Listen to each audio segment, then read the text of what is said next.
Well, we've gotten to that point, guys. We're at the editing stage. So, we have everything lined up with what we know and what we want. So, let's go through each scene and each sentence and say, have we hit our mark for what we want, right? The heavy smell of fine cigars mixed with the faint tint of stellar perfume wafted as Reginald heaved out a breath. It's romance. I'm terrible at writing romance. I don't know, I think that spoke a little bit, Callie.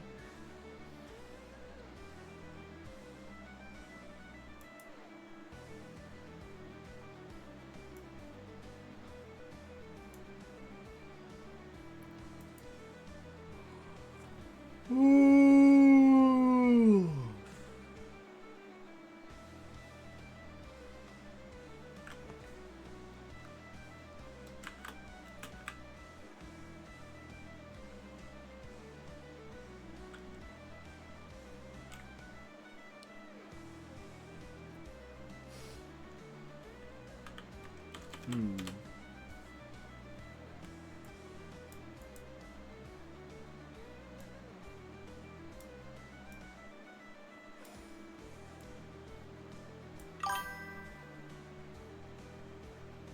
What's it missing?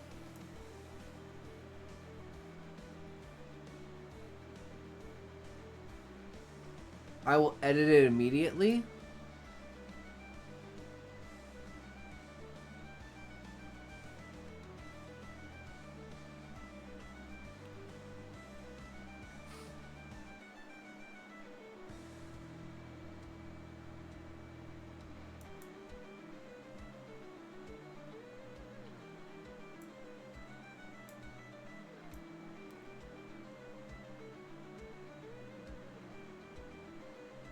I'm trying to think, should Melanie be behind him, and should this scene start off with drinks? That's what I'm thinking right now. I feel like this sentence dives me directly into spoiling Melanie because of the perfume. And you're like, well, where did the perfume come from? Oh, it's a woman standing behind him, right? But I don't know about this sentence, because I like this sentence.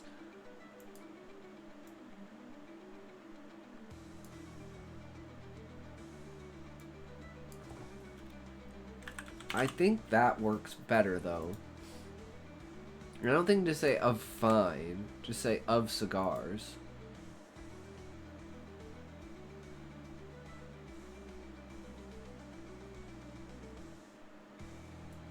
I like this, but I'm not sure about it.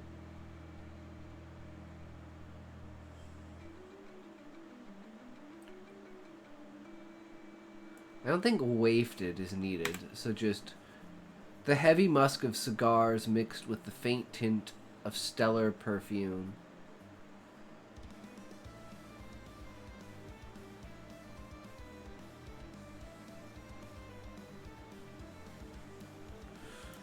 What about A? A heavy musk of cigars mix with the faint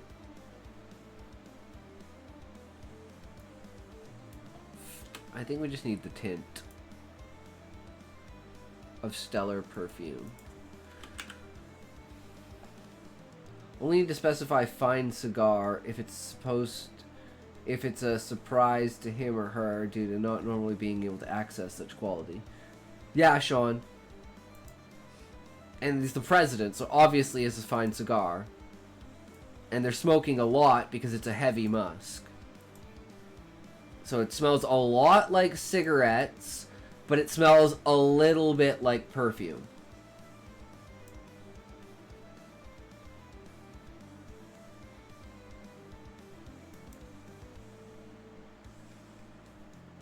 And this is, the heaved is supposed to be showy. But could I say puffed?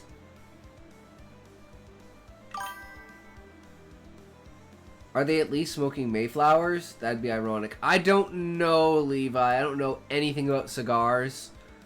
Whatever the presidents smoke. Probably also lined with marijuana and cocaine.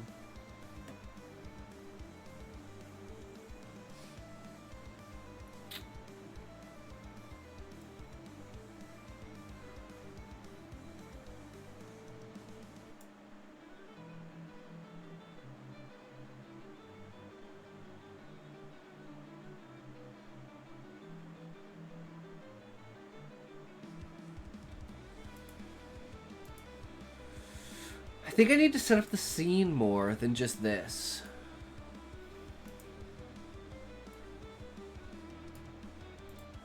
Mayflower's cigar brand is very politically conservative in their messaging.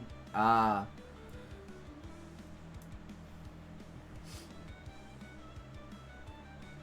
Because in my mind, I know where I'm coming from, right?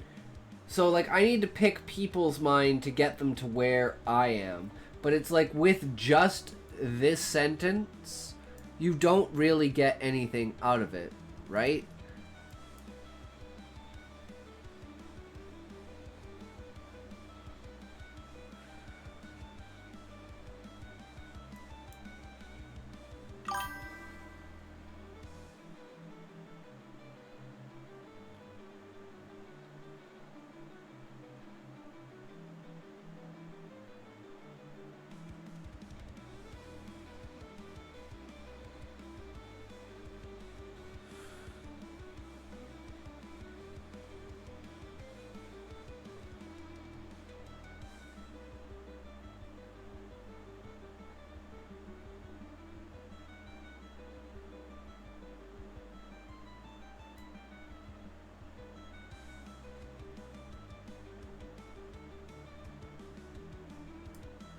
Yeah, see, I wasn't sure. I don't know the grammatical structure of this. That's why I changed the to because I'm like, not the heavy musk, but a heavy musk? A heavy musk of cigars? And it's plural, so it should be mixes. But then I'm like, should this be apostrophe? Because it's not multiple, technically. It's singular, but implies multiple if it's smoked, because heavy musk. Actually, considering the tense of the paragraph, it should be mixed. That's what I originally had, but also it's not plural. A heavy musk of cigars mixed with the tint of perfume. But see, the problem with this is this feels like this should be a comma, not a period. And then there should be some sort of, like, this is a build-up, and then there should be a secondary, like payout, right?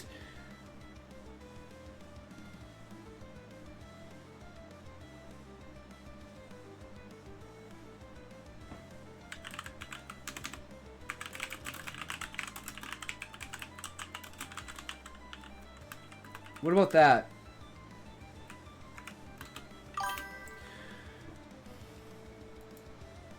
Short sentence is good sometimes, it just sets the scene. Could be a semicolon perhaps, but not. A heavy musk of cigars mixed with the tint of stellar perfume. Heaving a breath, Reginald spoke.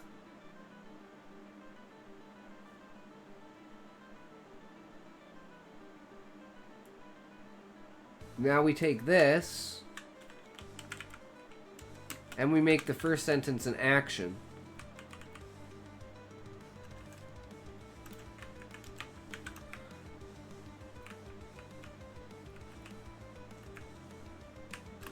We split it up. So heaving a breath.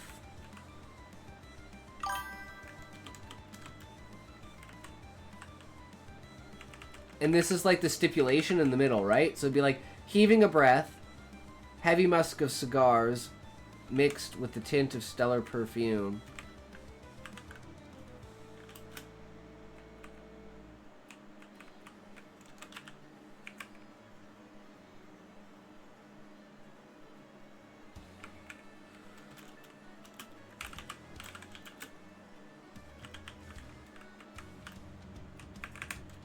What about that? Heaving a breath. Mixing the heavy musk of cigars with the tint of stellar perfume, Reginald spoke.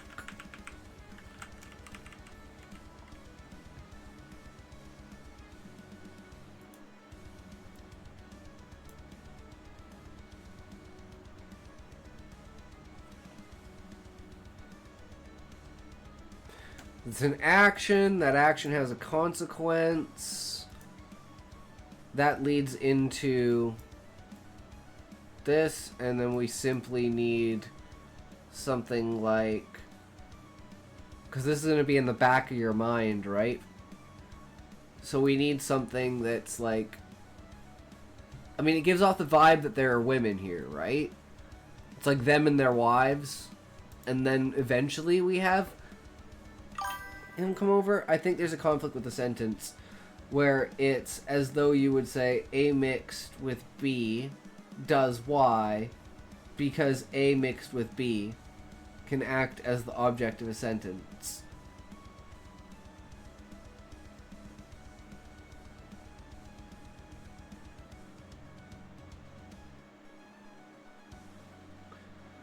A mixing with B does Y sounds like a better sentence, right?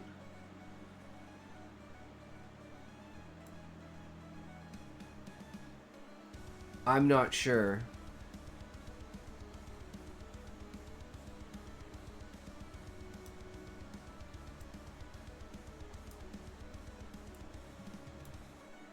And this is kind of to show, like, over dramatic.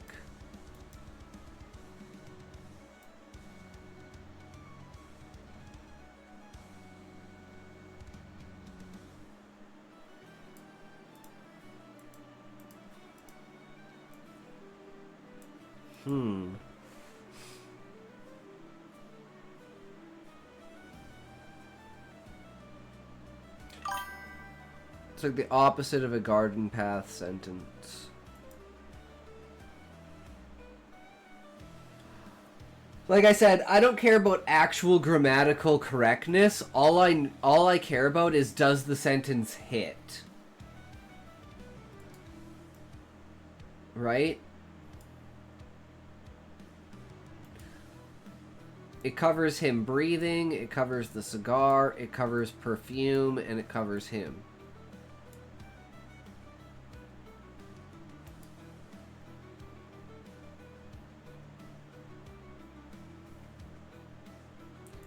I even kind of want to get rid of the heavy and just put in, like, mixing the musk of cigars with the tint of stellar perfume. So they're smoking cigars, time flies like an arrow, fruit flies like a banana.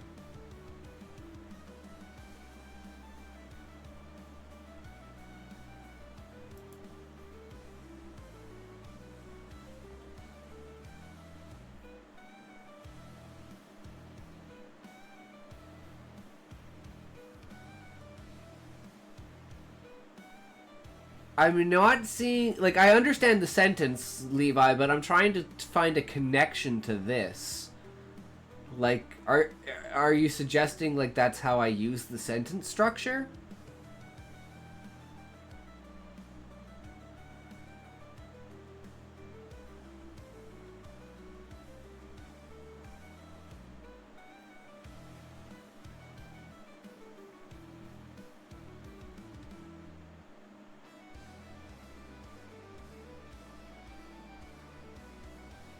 What about...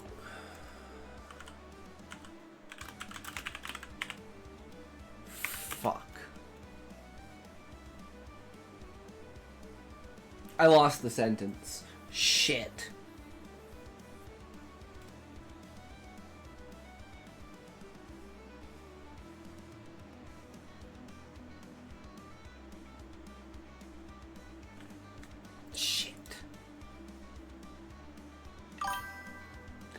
It's more that the use of mixed can give the reader a mis-expectation about how it's going to end. Oh.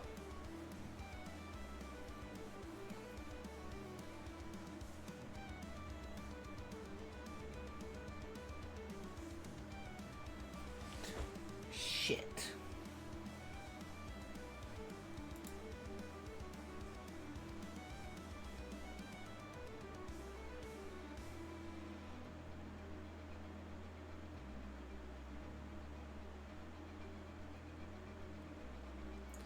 His breath mixed. His breath.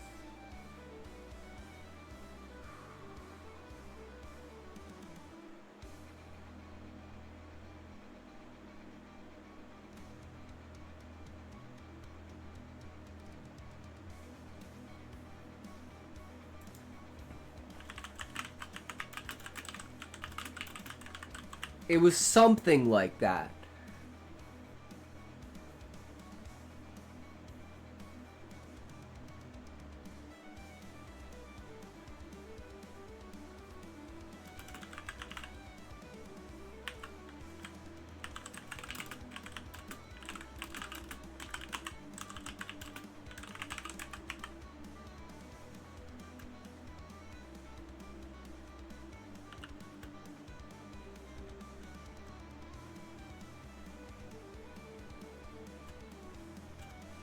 Now my problem here is there's no cigar in here. So you could think this smoke was something because of the overwhelming...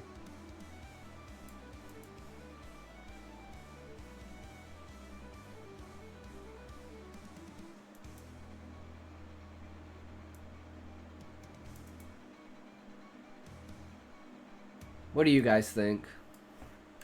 I think that's the best I'm gonna get. His breath released a cloud of smoke overwhelming the tint of stellar perfume.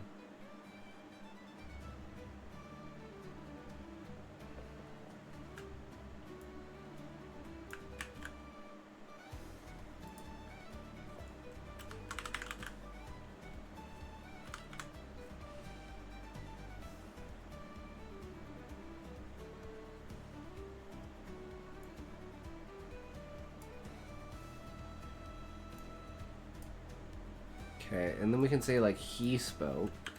So we can do here is we can go, he spoke.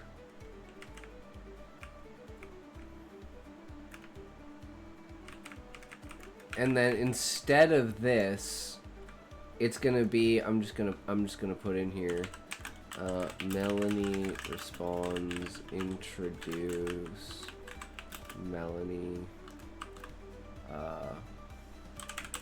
kills off the perfume lead. There. Now we know why there's perfume. It's because there's a woman. We know the smoke is overwhelming because it's probably the first puff of the cigar. So I'm trying to put as much subtext into this as possible, right? So in order for him to have released a cloud of smoke, he has to have lit something. The fact that it's now overwhelming a tint of another smell means it's recent. That smell is a perfume, which makes you assume that there's a woman. So I think this is actually just in and of itself, like, the structure of the sentence is powerful, but I don't know about the actual sentence itself.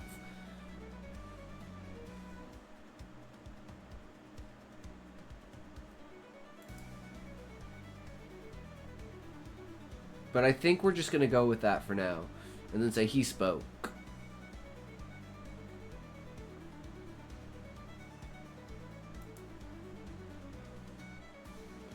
So this is where...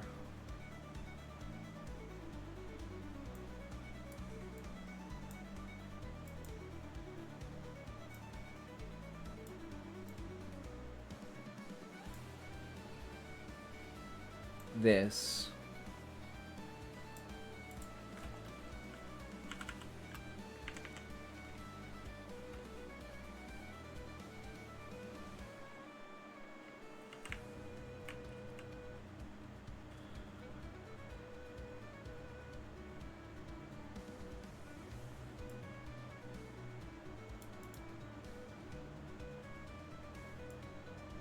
Okay, all of this is the intro.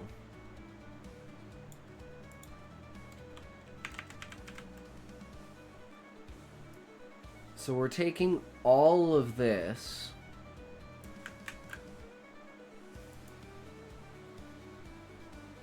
and we're going to move it here. And then it also says, you know, it brings up the devil's husband. As in, like, one of the women here is the devil. Which, guys, who's the devil? You know it. I know it. Everybody knows it. Look at these names. Where are the names? Oh wait, the names are up here.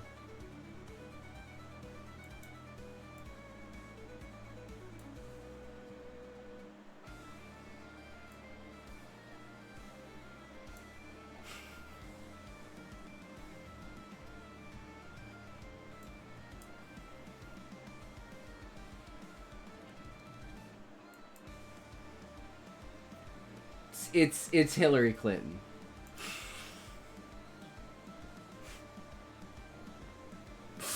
It is what it is.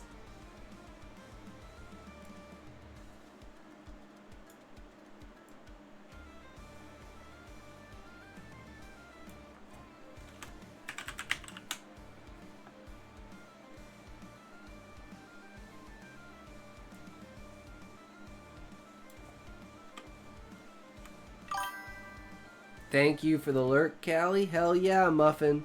Everyone, go into Muffin's stream, guys. If you don't have Muffin's stream up, you better have Muffin's stream up. I'll tell you right now. I don't have Muffin's stream up, so let me pull up Muffin's stream. Lead by example.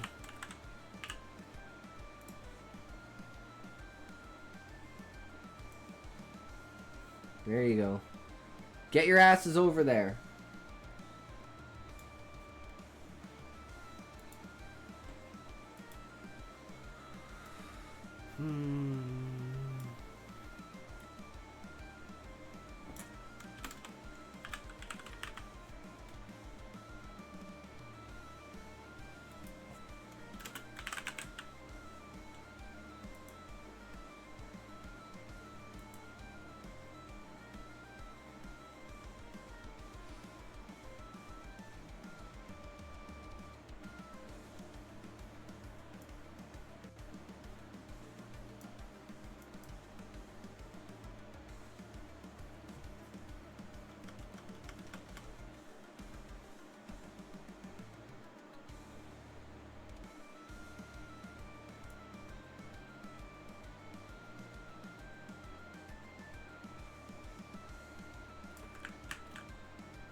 Wait.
I think that's better. Standing, Reginald broke the trend.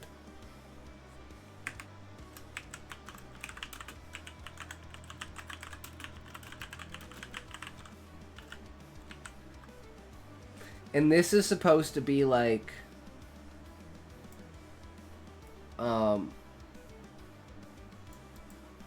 inferring that none of them want to do anything because Melanie's like super sexual towards them all, right?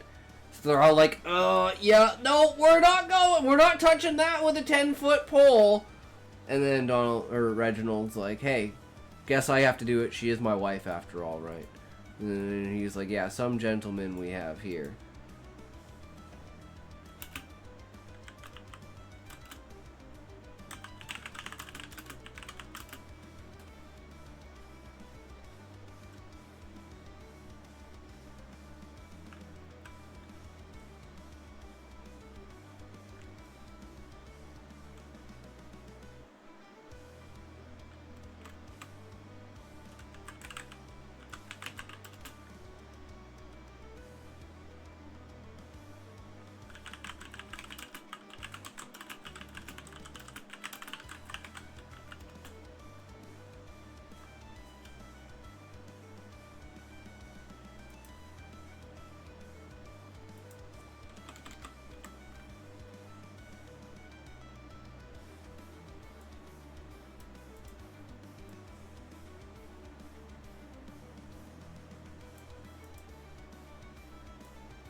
Trying to think what I can remake the Joyride into. I think it's just like maybe just the amount of money that they're making, or like the fact they're not putting real money on the line or something like that. I don't know. This is very questionable because it used to be a Joyride, but now it's not. But can we still use Joyride to mean something?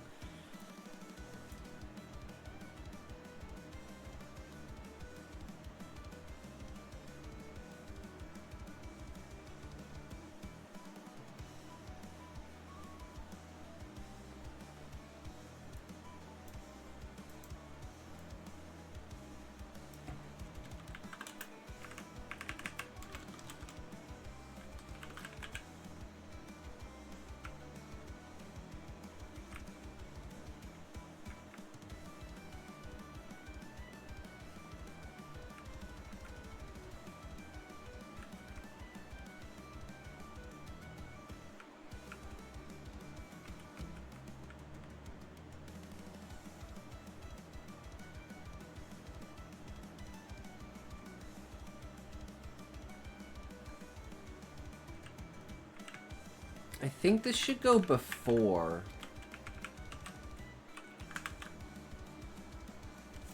The gold embroidered diamond inlaid poker table, the battlefield of dashed despair.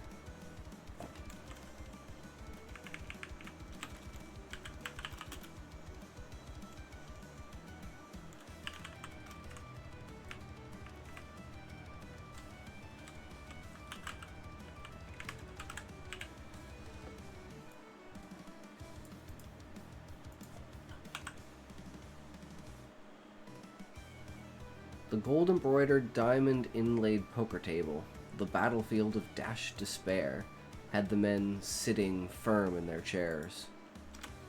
Standing, Reginald broke the trend. Some gentlemen we have here. He strode to the minibar, preparing drinks for all the women.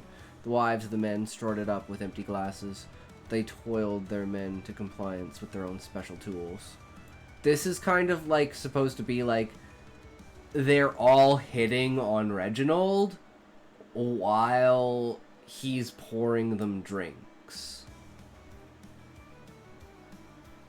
And they're all doing that special thing that they know their husband hates when they do that to, like, another dude, you know?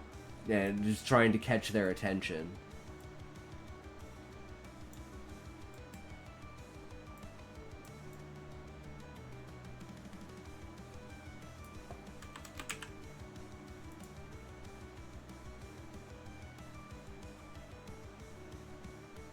Too many looks.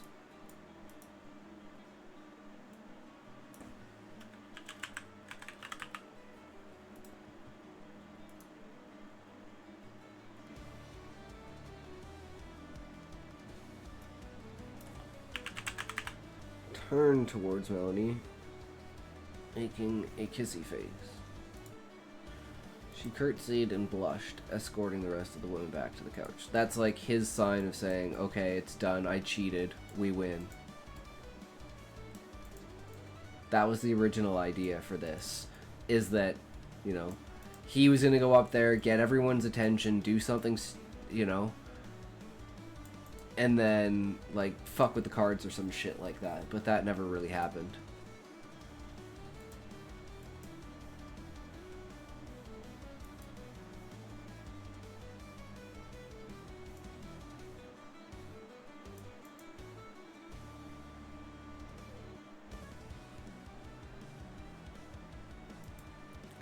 Okay, I wanted to try something for the dialogue here. I don't know how well this is gonna work, and I don't know if it's gonna work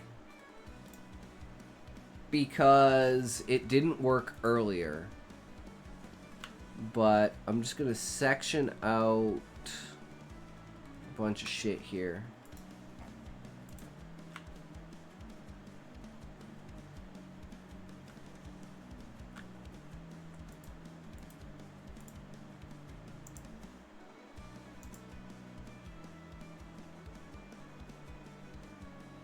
Is it working?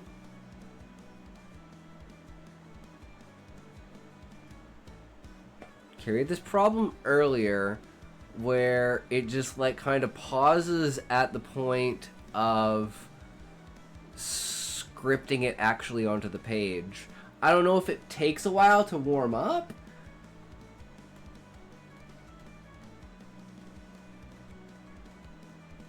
But like I said, I think I'm better at speaking dialogue than writing dialogue, so what I want to try and do is just like put myself in my own mind and just like have a conversation between these characters and see what happens.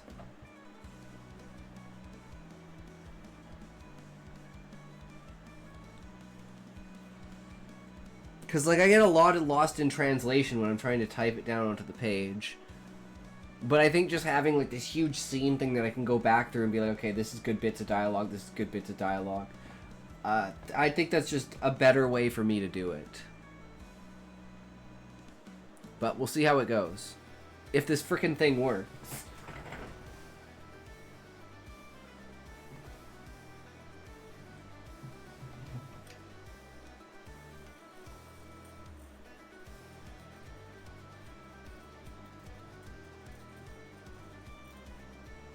And just because, does anyone actually have Night Rain? and want to play with me. Because it is kind of the one game where it's like, oh, hey, yeah, we can actually play together. Right?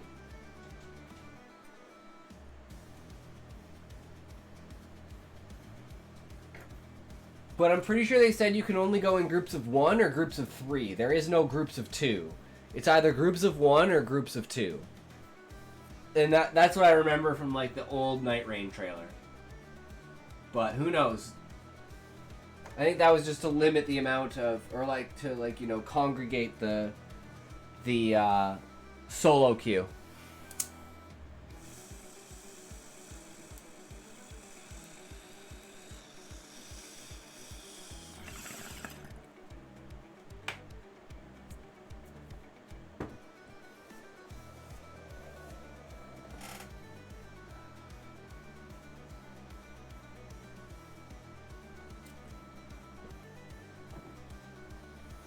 Alright, I'm gonna take a piss. I'll be right back.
Are you working yet?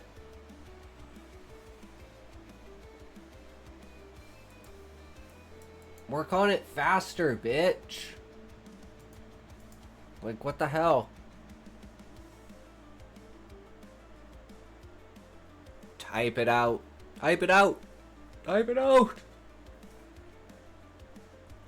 You got no idea what's going on.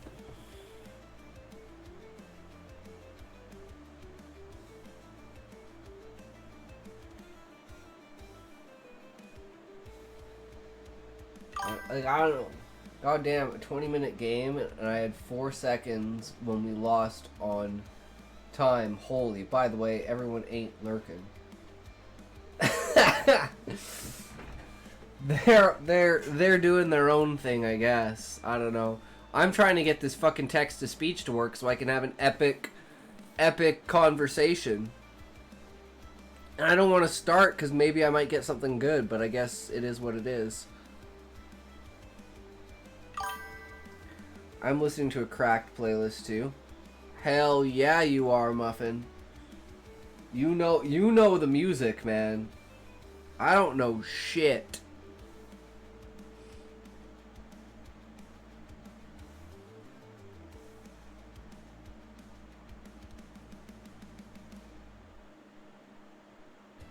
Well, this is kind of annoying. I don't know why it works sometimes. It doesn't work other times. I don't know how I fixed it last time.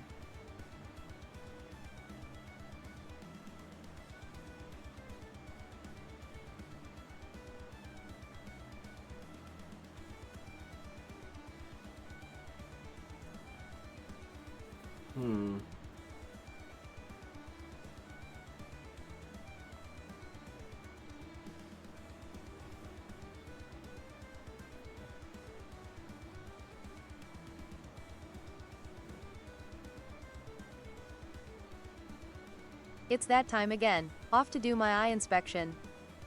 Alright, Sean, have a good night, good sir. Thanks for hanging around and having a good time, man. Always appreciated. Enjoy the rest of your night. Someone lose a couple mil on slots yesterday? I did. It was 20 mil, Muffin. It was fucking 20 mil. Now I'm back to working at fucking Walmart. God. It is what it is, boys. Why the fuck did you do that? I felt lucky. You know those moments when you're like, hey, if I do it now, I'll win. And then you don't win? Yeah, it happens to me all the fucking time. I mean, man, I missed it by like 2 milliseconds. It was like a really bad parry.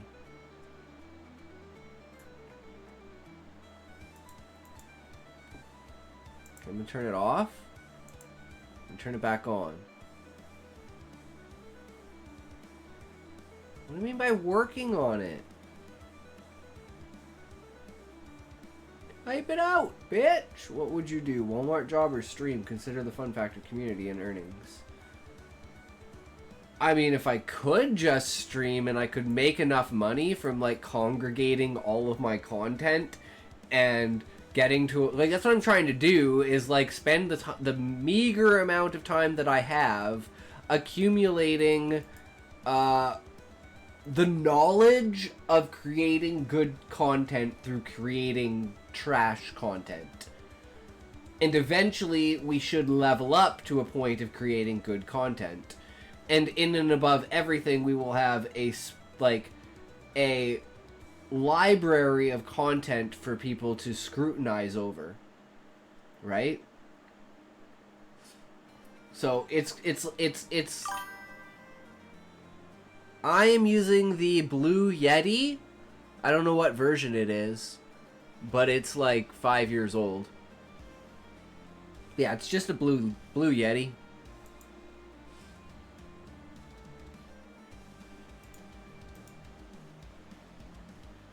Work!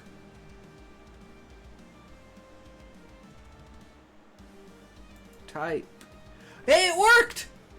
I said work, and it worked. He said, let there be light. There was light.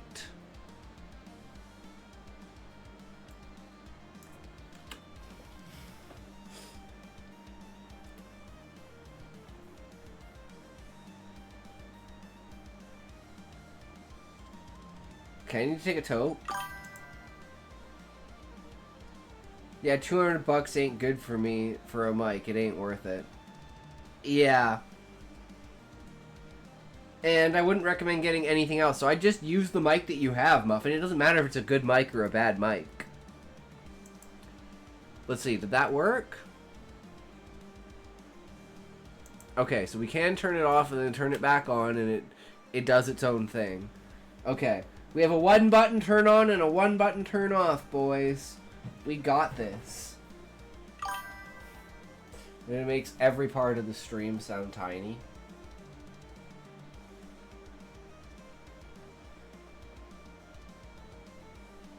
Have you tried fucking with the OBS settings? Have you tried downloading a manual mixer?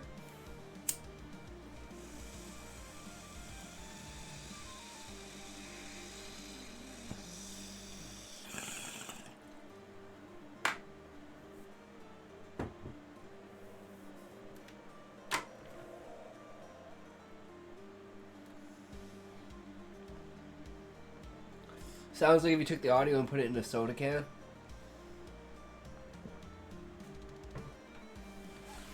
Yup. I've been there.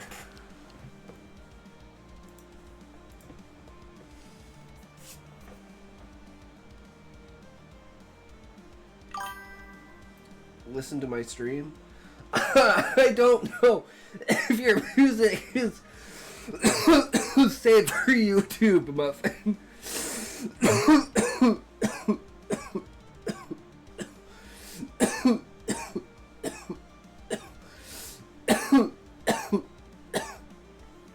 I don't want to risk getting a strike.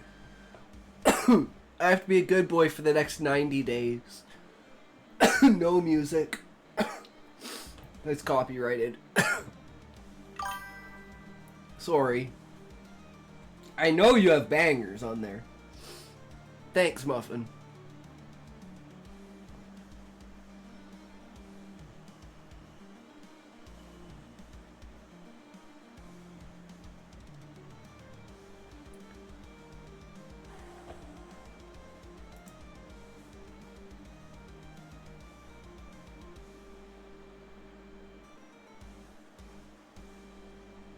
Oh, I don't have music on. I'm just listening to your stream. Well, I have your stream here, but it's muted.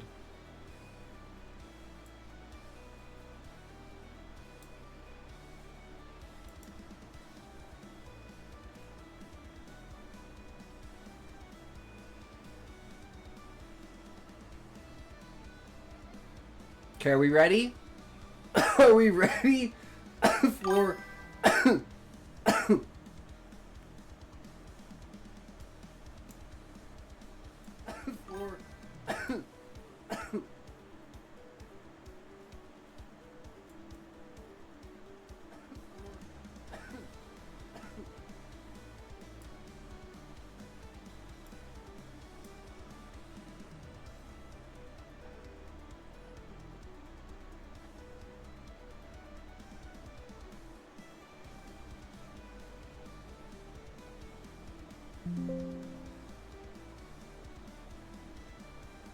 I'm listening, Muffin.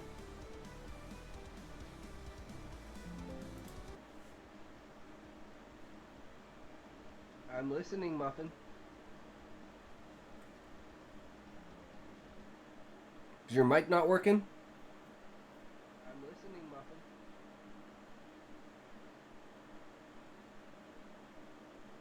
Is your mic not working? Well, I thought you wanted me to listen, so I figured I could hear your mic, but I can't hear your mic. Well, I thought you wanted me to listen, so I figured I could hear your mic, but I can't hear your mic. Well, I thought you wanted me to listen, so I figured I could hear your mic, but I can't hear your mic. Sounds weird. I'm not talking about the mic. I'm talking about the mic making the stream sound weird. Oh, I don't know. Don't know, Muffin.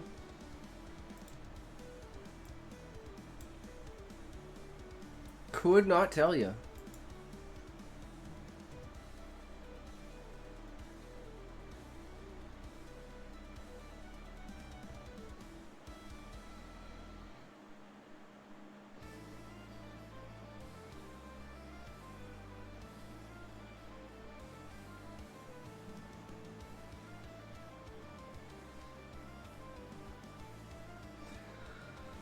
Now I'm reconsidering, should we have banter? Struggle is real. I think we should just go for it and see what happens. I think that's the best way. Should I just play music really quiet and actually use my mic? It might be a little noticeable. Yeah, Muffin, that's what I do. Experiment. Just keep doing different things until something clicks. That's what I did. We've pretty much hit this mode right now, which I'd say is like level 3. I don't know, like 3 billion. So we got a lot to go, but we're here. That's what matters.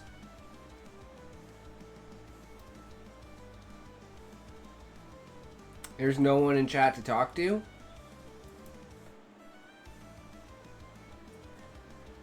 The thing I learned in the first 6 months of streaming, Muffin, is always act as if there's someone lurking in the background.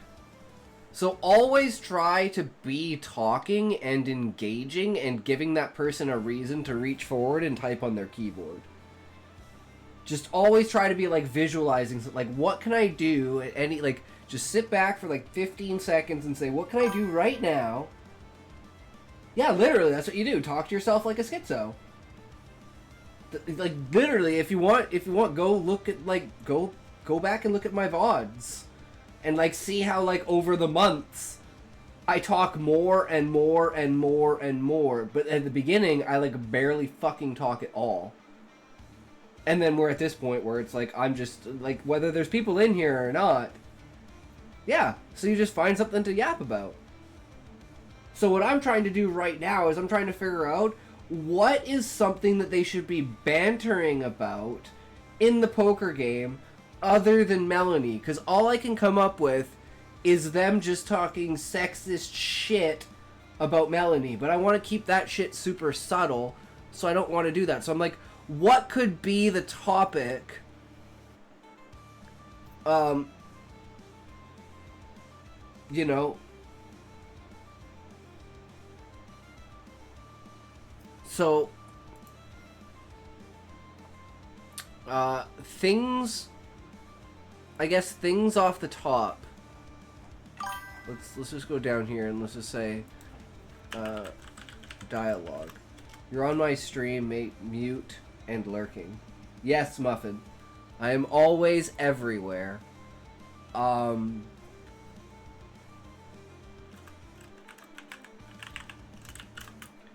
Banter.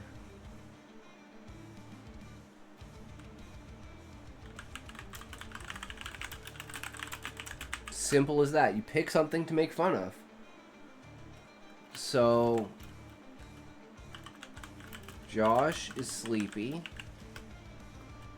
Bob is Devil's husband.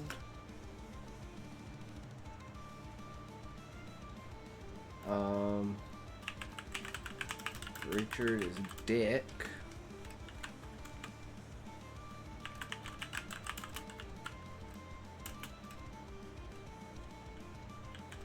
Gina.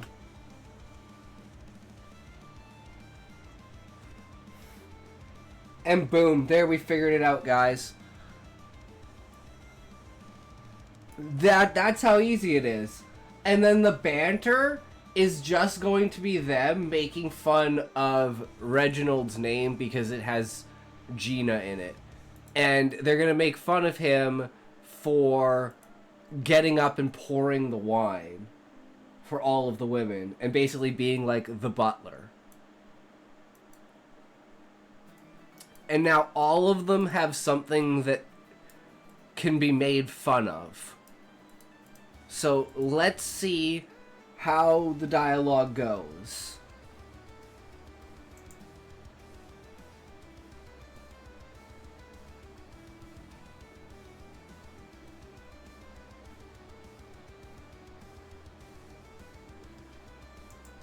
Okay, hold on. What is the some gentleman we have here? And is that the only dialogue we've had? He says, "No, you know you can't beat me. I'm the best. Give it up, sleepy."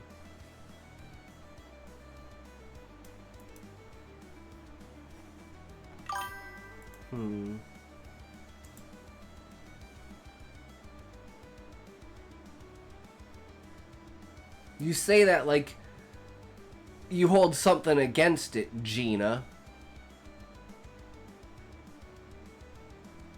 Bob stated, looking over at his wife.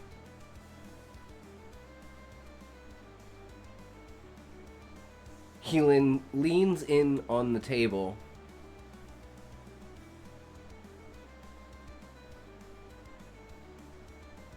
She's definitely the devil.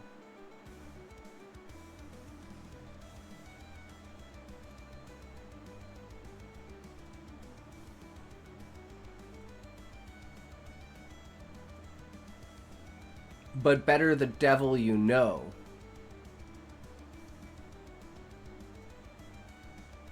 He looked over at Reginald.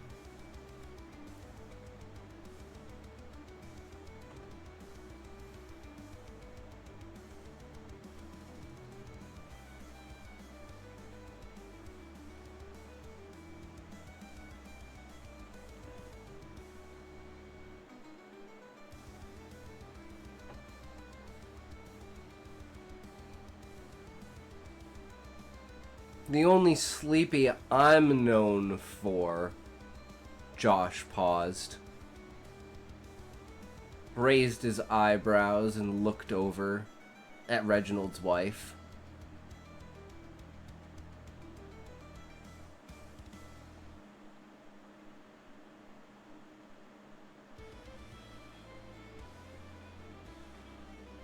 Yeah, sleepy with that all day and night.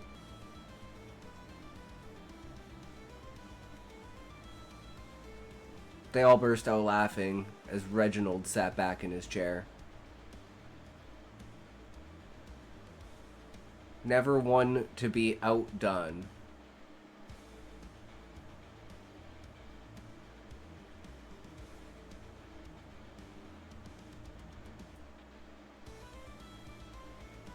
At least I wasn't publicly humiliated over some similar said event, Reginald mused.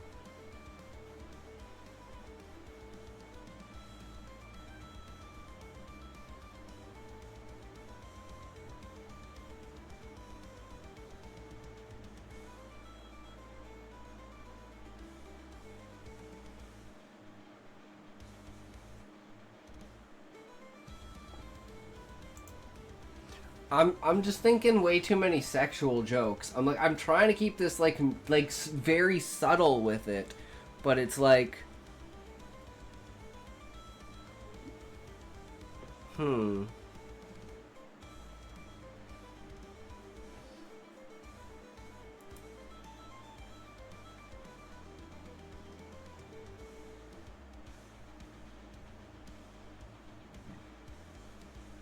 And I want to like the whole point of this scene, right, is to reference something in real life towards one of these people to make you kind of understand in a way who they are, right? So we all know Sleepy Joe, right?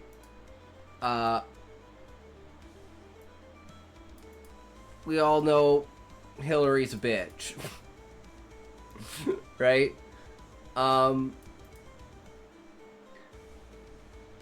This is Bush. So we gotta be like, why did you do it? Why did you do it has to come up somewhere. I just played a sick game. What is it, Muffin? Did you own his ass? Did you just completely stomp over him?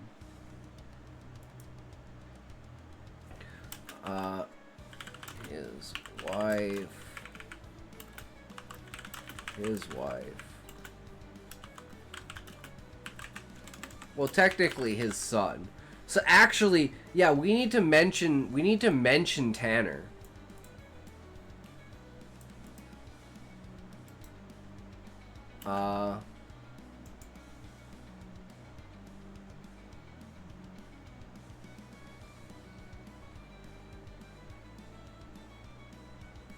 At least I raised a productive member of society.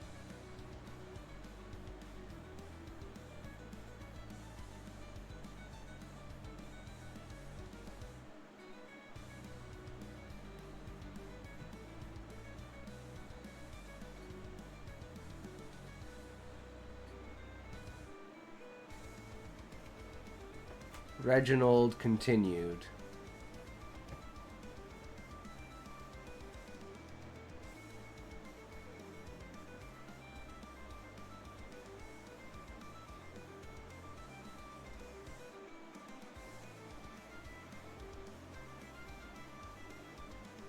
What was it you said that you would never do? Oh yeah, that's right. We all remember.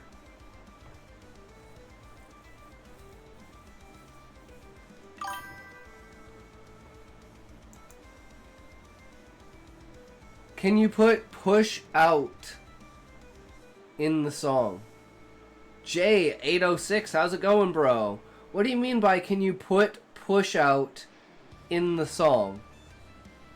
Not quite sure what that means, Mang.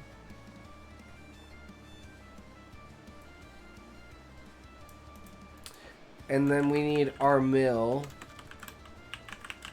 who is Obama. I guess call him Army and like as a lyric. I'm not quite sure what you mean. Do you just mean like someone saying like push out? I'm so confused. It's not my song. It's a YouTube song.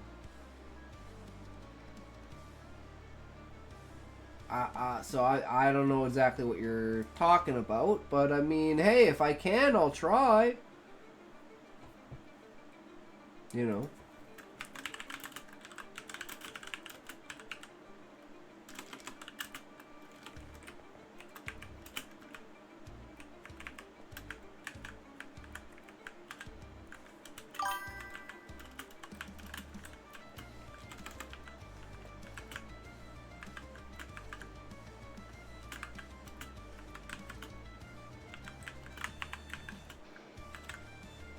It's my friend's nickname. I used to call him before he passed. Oh, that sucks.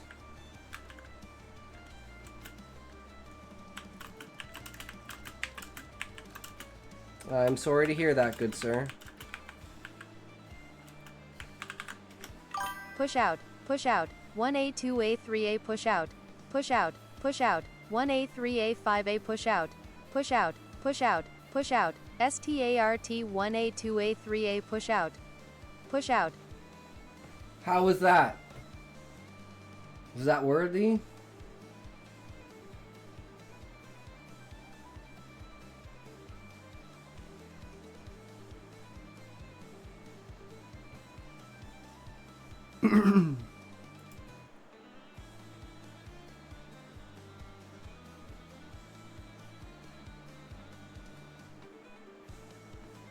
Right, our mill,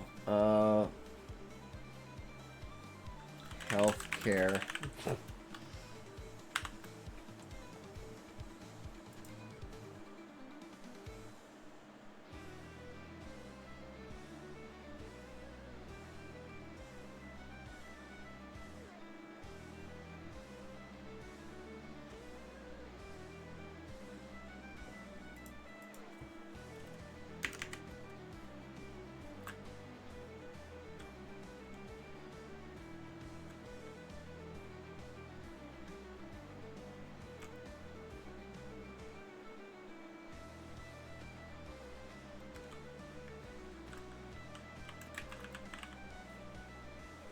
Trying to come up with a pun like Obamacare. But it's like our care, but it's like our. But it's supposed to be like, you know, AR because his name's R Mill. So they called it Our Care. Something like that.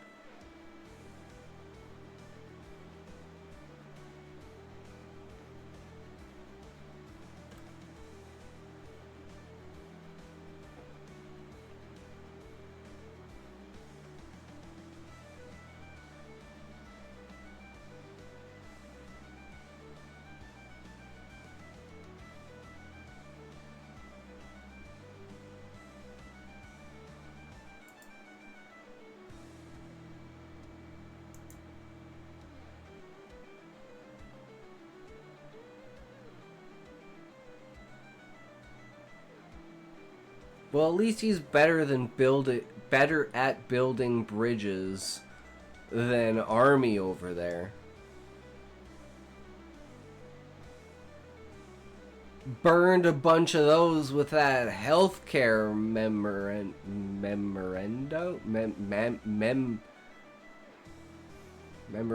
There you go. That's the one.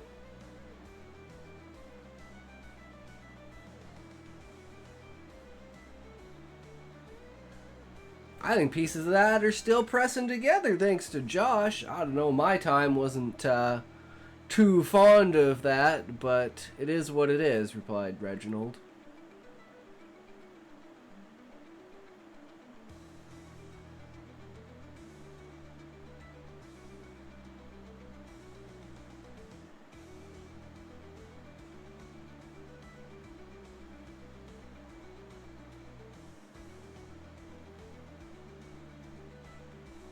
Josh.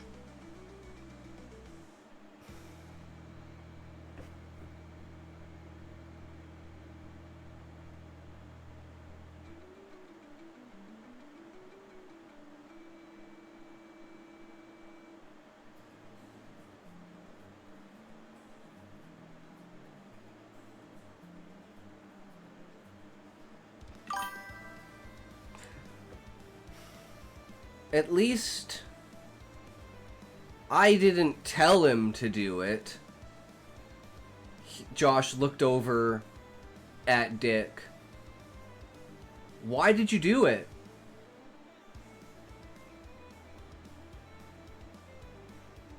Dick's face went red, and he just sat there, waiting for it. Everyone burst out laughing, howling, pounding their hands on the table, shaking the poker chips. Yo, yo, Eggy, welcome back, Ree! Yeah, I'm all in here. Let's go. Slots all! Woo, woo! Lost all 33,000. Damn, son. It is what it is. But yeah, Eggy, we're trying to write dialogue that incorporates Biden's son, Bill Clinton's wife, 9/11, why did you do it, Bush, and Donald's wife, and Obamacare. So we're trying to mention each one of these things in this section. For fuck's sakes, you're gonna get flagged for this? No, but like, hey, listen to the language. Listen to the language. You say that like you hold something against it, Gina, referring to Reginald. Bob stated, looking over at his wife, because he called Bob's wife the devil. He called Bob the devil's husband. And we all know the devil is Hillary Clinton, right? The NSA agent watching this stream, true.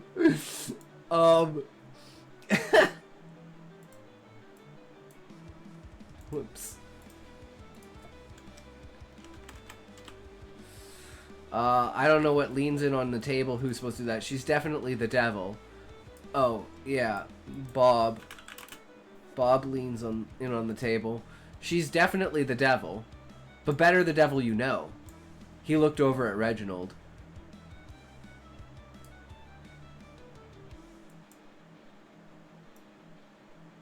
The only sleepy I'm known for.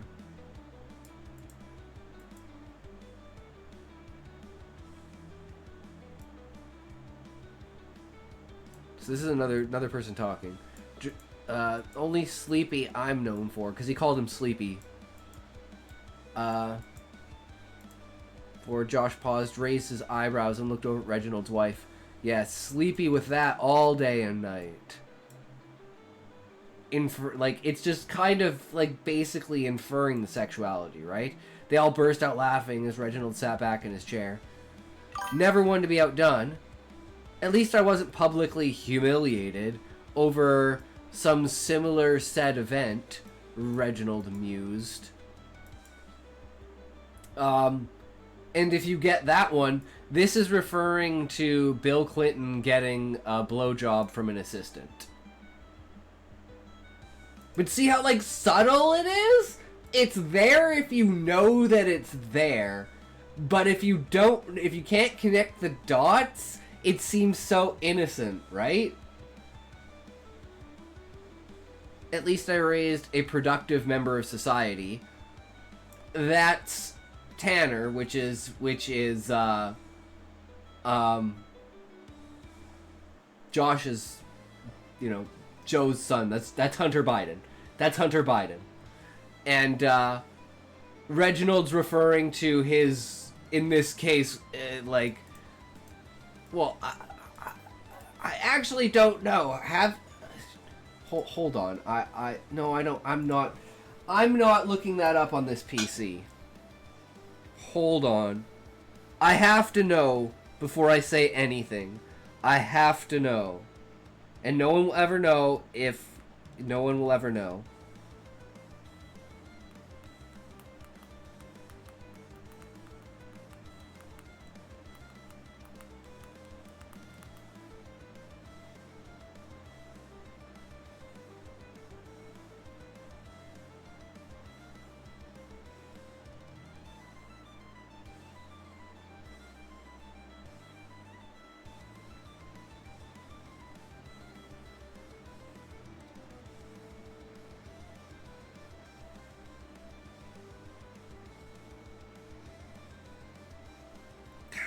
I have no idea.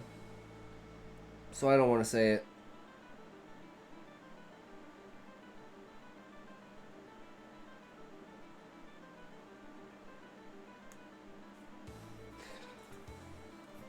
It's more things about what he said than anything else. But, yeah.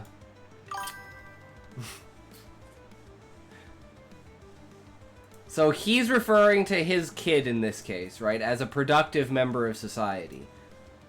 This is so sketch. It's fucking awesome. I love it, Eggy. I told you, most controversial story ever fucking written.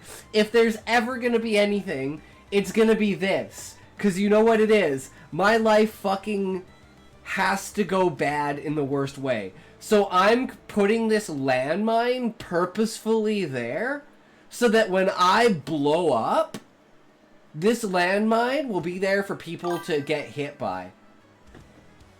So, you know, when I become, like, famous and you know, rich and shit, and I can quit Walmart and shit, and I can do this full time and stuff, then, you know, this will come out and it'll ruin everything. And then I'll have to go start working at Walmart again. That's the cycle.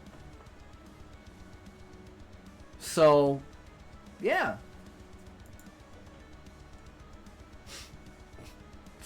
And if you can't, like, this is...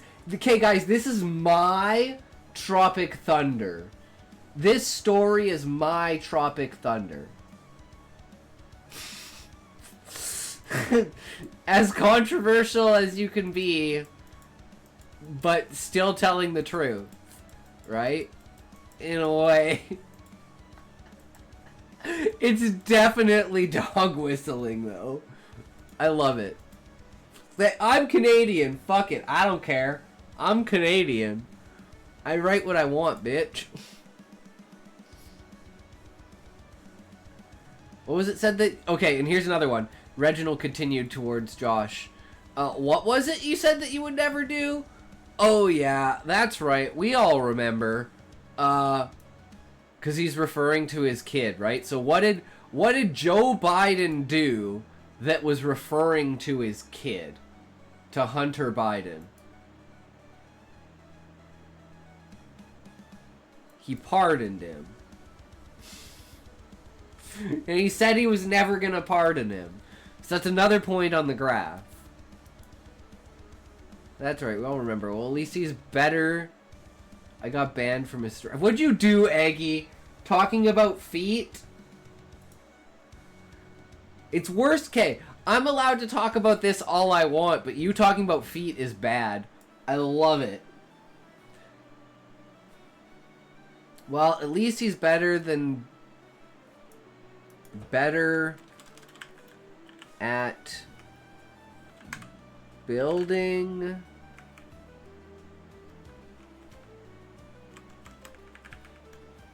at least he's better at building bridges than Army over there. Burned a bunch of those with that healthcare memorandum. Our care. I forgot I wasn't on this stream. True, Eggy. They were talking about strip searches, and I said I used to have to do strip searches in my last job. I miss working primary school.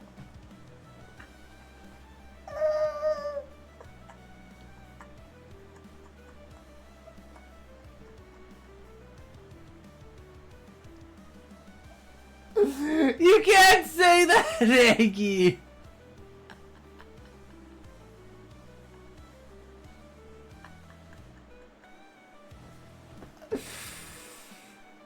Oh, fuck, man.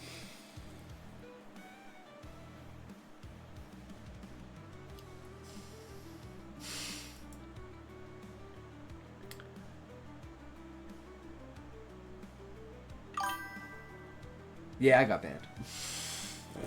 It is what it is, Aggie. What are you gonna do? Some people are sensitive. Stream, forget how sensitive 99% of people are. Yeah, people are pussies. They can fuck off. I need a safe space. Oh my god, the internet is so scary, guys. I need a safe space to stay off the internet. Oh my god, there's nowhere to go. I can't do it. It's so bad.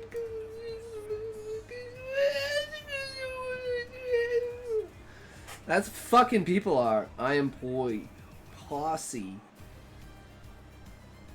Think pedo jokes are lame, but I thought that was quite good.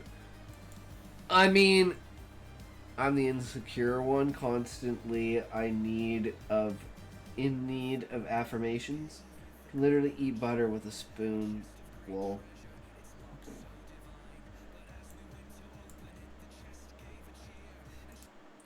Okay. Let's find something else.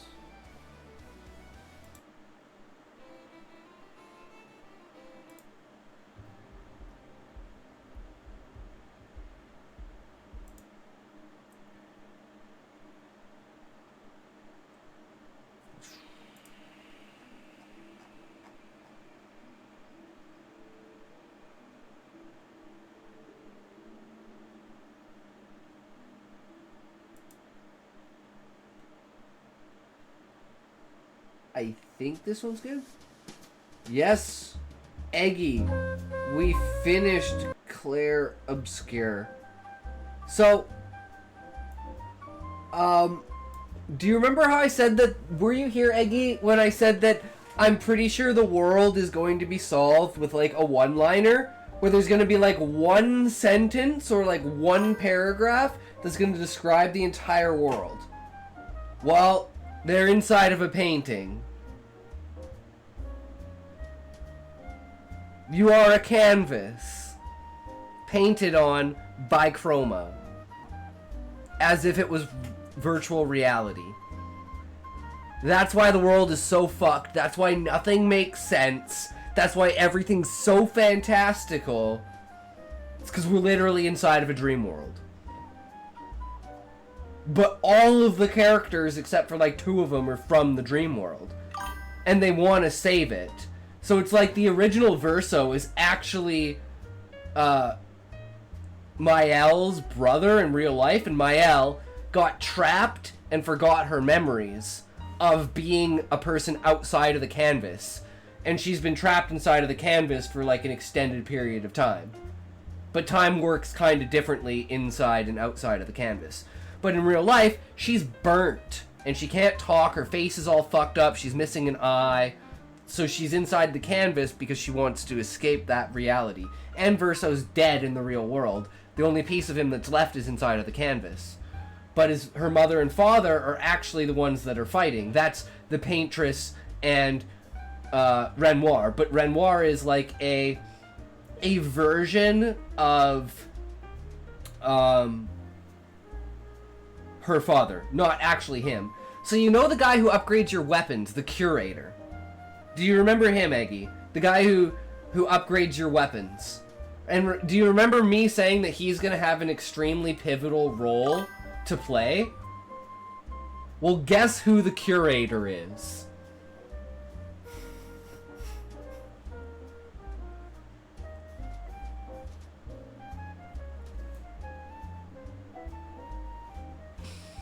Her dad, the real Renoir, cursed in that figure by the Paintress. That's why those creatures look that way, because they're painted by the Paintress and him in order to erase the canvas. And they're fighting with each other, she's trying to protect it, whereas Renoir's trying to destroy it. Because he knows that they're trapped inside of it, and that's why he's right. Because they're clinging to the past of a Verso that's dead, and he wants them to move forward in life, and he figures the only way to do it is to destroy the canvas. But Mael, i.e. Alicia, won't let him do that. And I picked the saddest ending, which was to play as Mael, fight my father, and kick my father out of the canvas, and basically live in the canvas until I die. And the final cutscene is like Verso sitting there playing the piano in front of this massive opera hall, and it's like our face is like falling off. And we're sitting there with this like smile of like the contentment of we did what we could to preserve it. It's like, oh my fucking god, it was fucking cinema. Actually, I'm gonna pull up the final scene because it's just so fucking stellar. No, it wasn't yesterday. It was the day before yesterday. Right?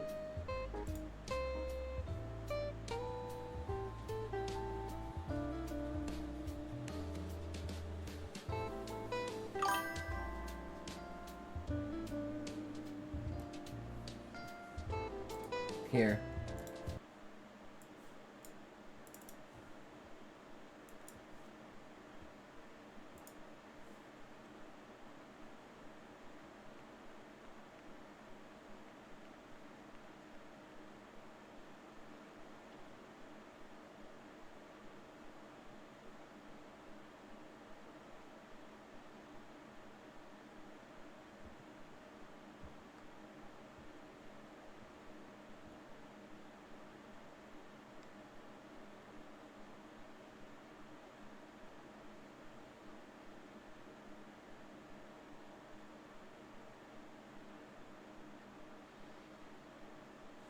This is what makes it so good. The silence, the patience, the waiting, oh, the tension.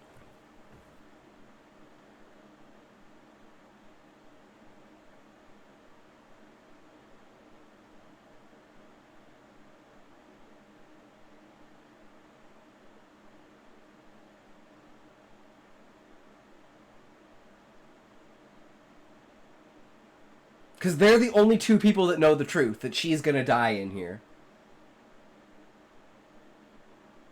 And everyone else can still be brought back to life.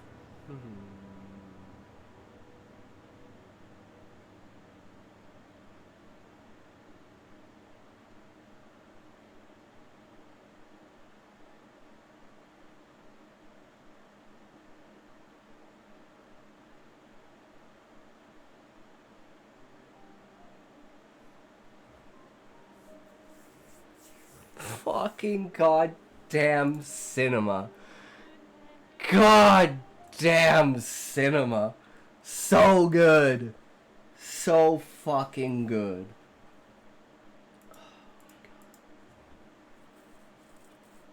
It's truly what we needed. And today is, hey, Eggy. It's Night Rain today. We get to play some fucking Elden Ring today. But anyways, back to the story, as always. The tangent is real. But I just had to show that, because yeah, the end of the game was so fucking good. I picked the worst possible ending.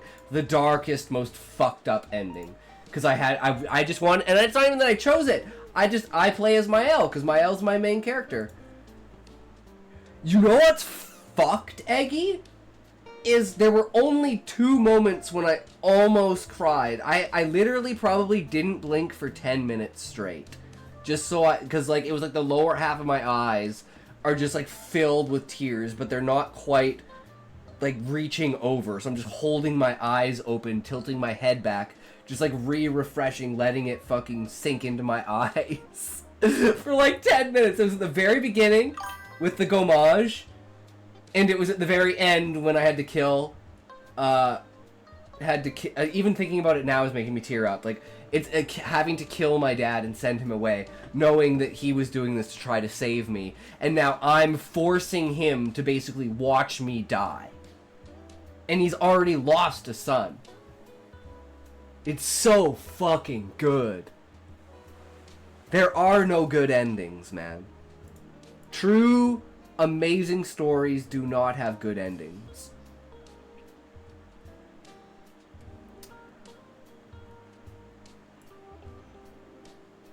Okay, I think the pieces are still pressing together thanks to Josh.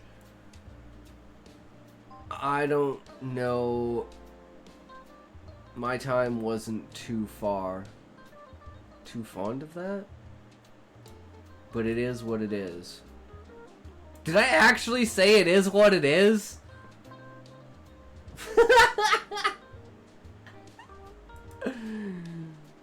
Replied Reginald. Josh, at least. I didn't tell him to do it. Josh looked over at Dick. Why did you do it? Okay, I say that way too much.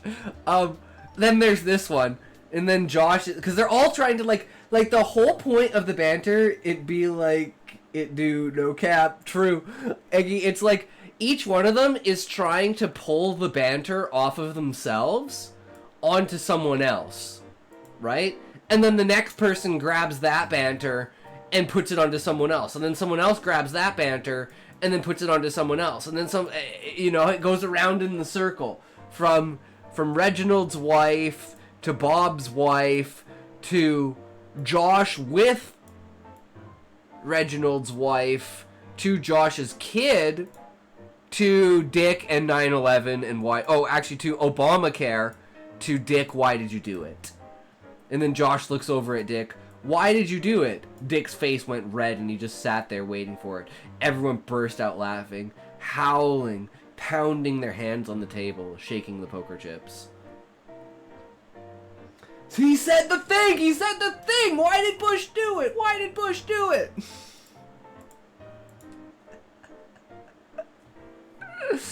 I think that covers everything.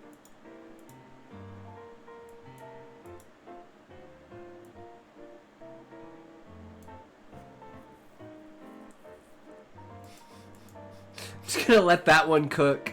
Gonna let that one cook, guys. Let's move on.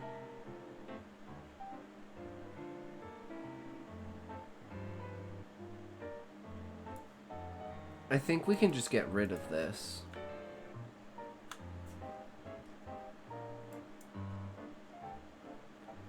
Let's set for the chairs.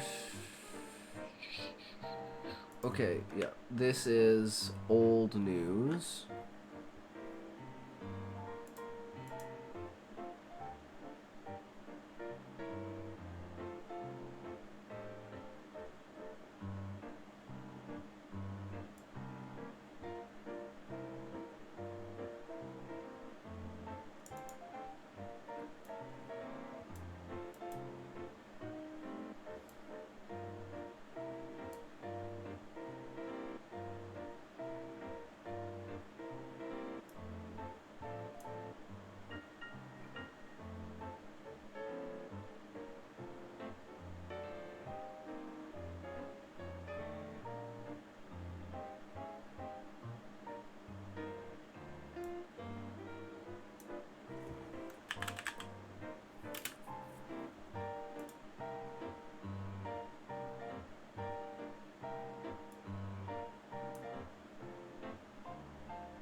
Okay, I think that works, right?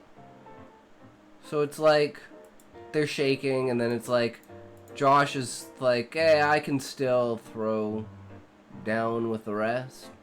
Reg? And then Dick interjects there, he's like, hey, come on, man, speed it up. And then he's gonna be like,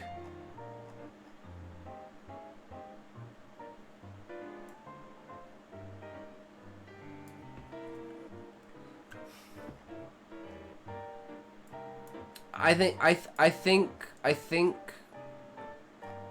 because Josh is the one who made that joke, this is just gonna be carried on from there. So it's just, you know, shaking poker chips, everyone's laughing, and then it's like they picked up just where they left off. I don't think we need that. I think we need... Josh had played his hand while the others were distracted. As the men looked down, their moods soured. Josh laughed. Bingo, bitches. The hell you mean bingo, senile old man? Armill stated, throwing his cards onto the table. We did say best 2 out of 3. Not my fault, you're losers, said Reginald.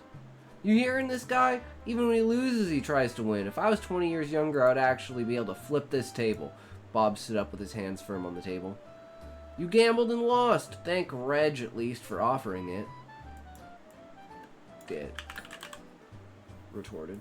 Shut up, Dick. I didn't ask you. Bob stammered as he sat back down, pouring a drink and disappearing it. I don't know what to use there. Some sort of word to get rid of it. So that's the poker scene. It's literally just a bunch of banter. And I'm going to come back and add in other little things and fix it up. But I think that's actually pretty decent. Like, we figured out something to go off of, something to play off of. And we had to incorporate it into the story in order to, like, for those who want to know, right? It's the deeper meaning of it all, because you can kind of tell. You should be able to with the banter. This specific scene says it all. Without saying anything, because it could be anyone could be referring to anything when you're talking about this, you know? The name, it's a complete conspiracy theory. Okay, and then we move on to Daniel's inspection the plane. There's a knock at the door. The men at the table were too engrossed in their shenanigans. Melanie spotted her moment, glided over to the door. She placed her arm on the frame, leaning slightly as she began to speak. Rawr! Welcome, Callie! How's it going? How is it? She called out, despite... Who is it? Why does it say how? Who is it? She called out, despite knowing. Daniel, ma'am. Can I come in? She opened the door, standing aside for him. I wouldn't have it any other way. She winked. Daniel adjusted his tie and cleared his throat. Melanie walked beside him, mimicking his steps. They approached the poker table. Reporting in, sir. We're ready for takeoff. Everything is prepared for the landing in Dubai for the summit. Do we have the all clear for takeoff? Yeah, don't worry there, young buck. We got this. Thanks for the heads up. Understood, sir. I'll go inform the pilot. Melanie put her arm around Daniel's. I can go with you and give my opinion, she winked. Daniel placed his hand over hers. My lady, that would be most unnecessary. Thank you for the offer. She snickered and walked him to the door. Well, this is the least I can do. She kissed him on the cheek. He left the room with relief. That woman was a menace, always playing games. The fate she sealed and other men led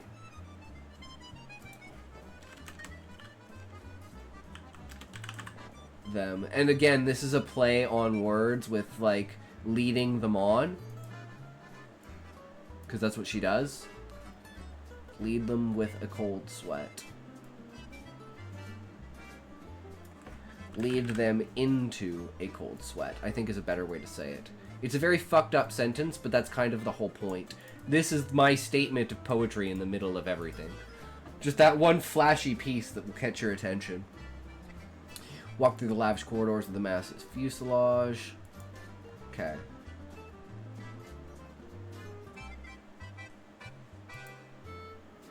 So, this scene, with Daniel entering...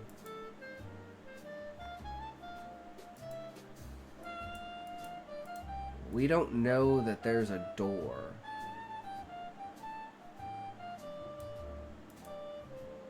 So this feels like it pops out of nowhere. But I mean, I'm slowly kind of expanding the scene, right? Kind of working out the notches. Like first it was just a poker table, then it was a mini bar and a couch, and now there's a door. Well, obviously there's a door. There's always a door, right? And then the fact that he says takeoff again, that's very important for, like, very subtext, right? Oh shit, we're on a plane, right? Planes take off. That makes sense. And then the rumble that comes after it, right? But... Oh shit, I hit the wrong button. Uh-oh. Undo whatever it was.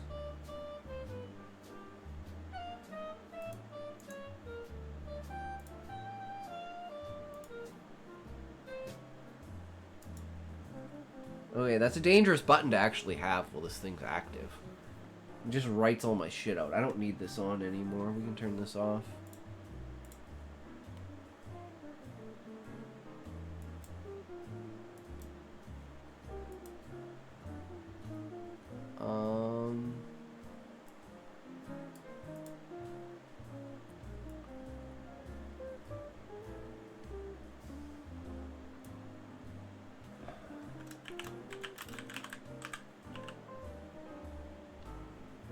What are...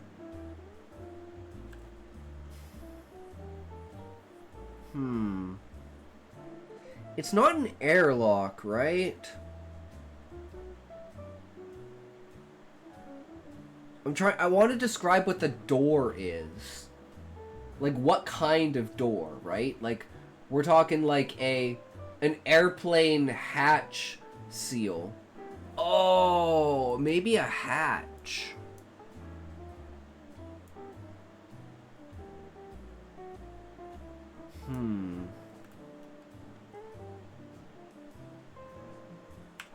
Like a bang echoed out from the sturdy metal hatch.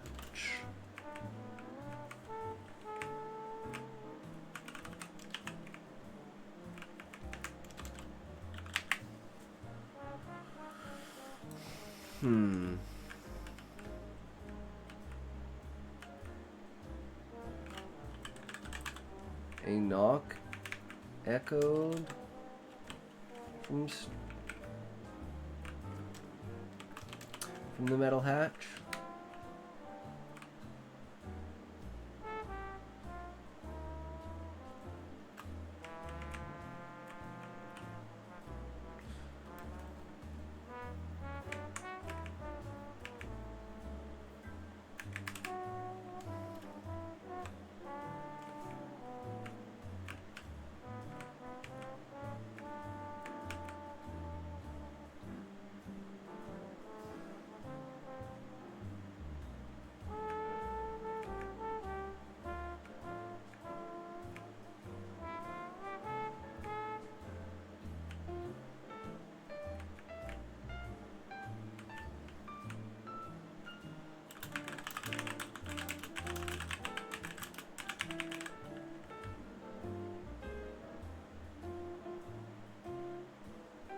Oh, whoops.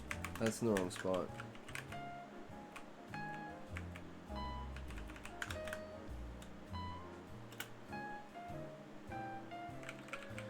She placed her arm on the frame, leaning slightly and pressing the intercom button as she began to speak. That's a pretty solid sentence, I think. I don't know, what do you guys think? She placed her arm on the frame, leaning slightly and pressing the intercom button as she began to speak.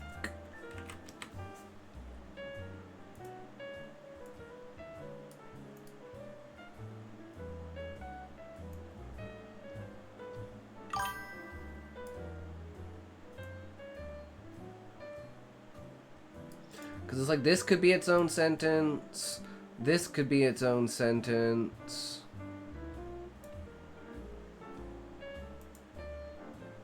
You have progressed so much these past few months. Yeah, man. Thanks, Eggy. We're trying, man. Just shows how writing's a skill you can develop like any other. True.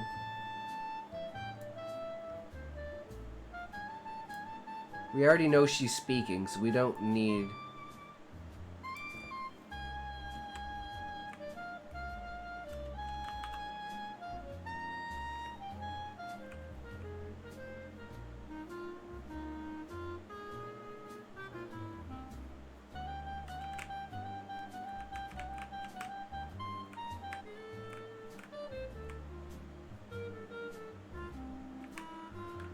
I don't think I need this. But it's supposed to make you know, like, this is a clarifier. So I kind of want this.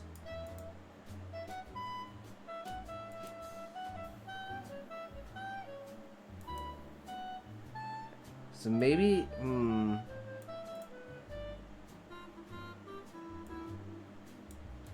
there's like the she already knew.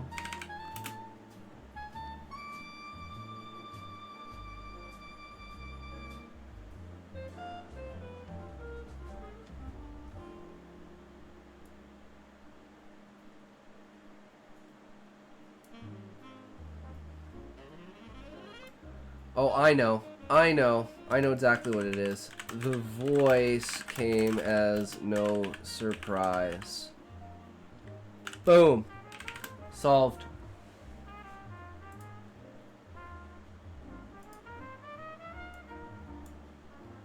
It says the exact same thing, but it's a way better sentence.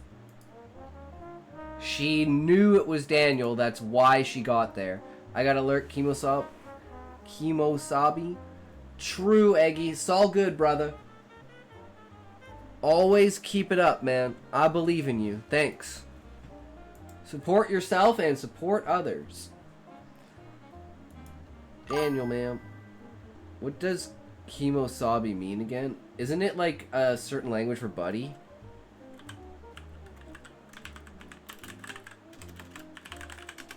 Oh, it's Japanese.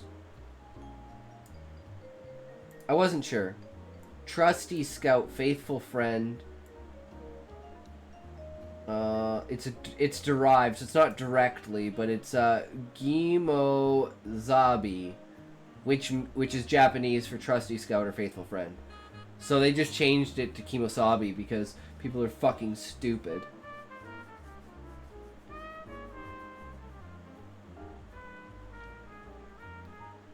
But it was in a TV show. So we called him Kemosabi. And it's a huge part of pop culture. So it's not like it's like taking something from Gimozabi. It's its own take on it that's not degrading. I'd say you're a Kemosabi at this point. Hell yeah, Iggy. I mean, we've been at this, what? You've been here, what, 3 months now? We've been going steady now for 3... And you were here, like you guys... Some of you guys were here before the streak. Because I think the streak started February 21st. I have streamed every single day past February 21st. Have not missed a single day, guys.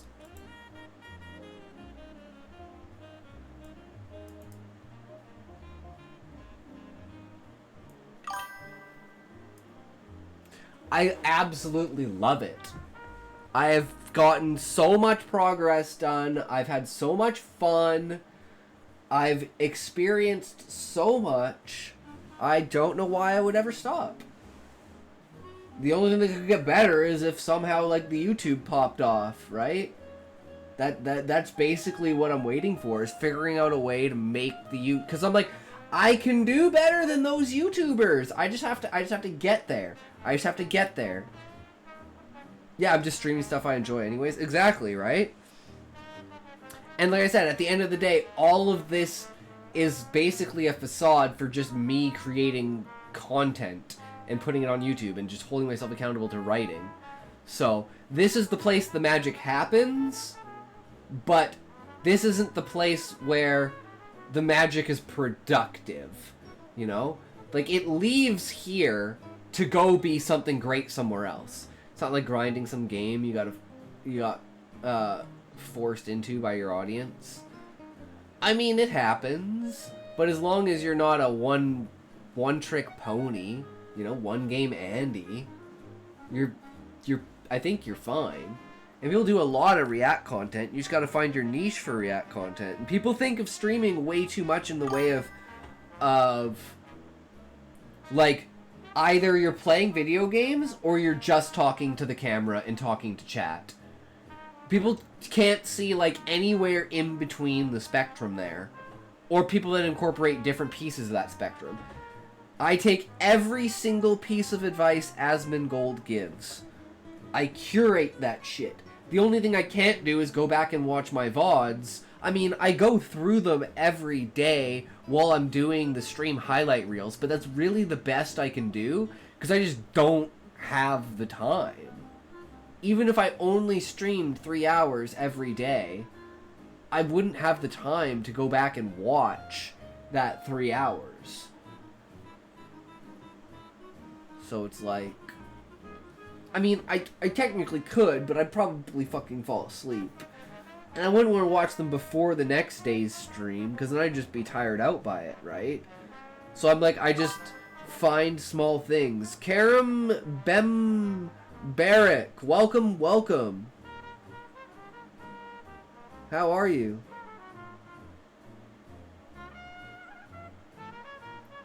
What does it say?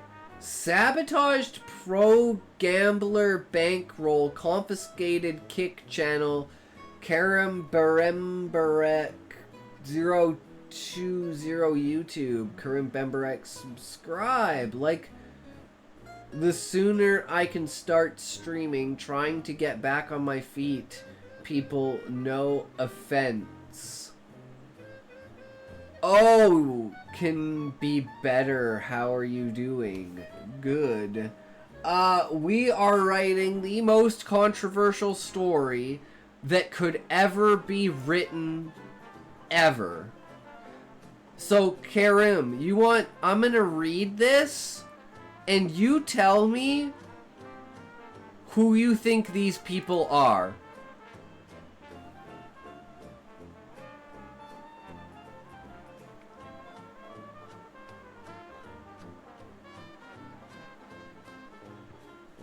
I'm just going to read this one line because it's kind of important.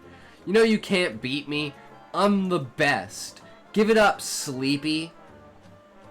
The devil's husband is waiting his try.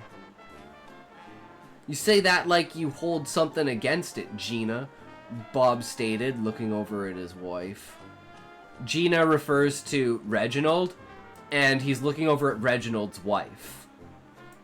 Because she's a slut. I mean, what? Bob leans in on the table. She's definitely the devil. But better the devil you know. He looked over at Reginald. The only Sleepy I'm known for, Josh paused, raised his eyebrows, and looked over at Reginald's wife. Yeah, Sleepy with that all day and night. They all burst out laughing as Reginald sat back in his chair. Never one to be outdone. At least I wasn't publicly humiliated over some similar said event, Reginald mused. At least I raised a productive member of society, Reginald continued. What was it you said that you would never do? Oh yeah, that's right, we all remember. Well, at least he's better at building bridges than Army over there. Burned a bunch of those with that healthcare memorandum. Our care. There you go, that's the one. I think the pieces are still being pressed together thanks to Josh. I don't know, my time wasn't too fond of that. But this is what it is. But it is what it is, replied Reginald. Josh, at least I didn't get them. At least I didn't tell him to do it. Josh looked over at Dick. Why did you do it?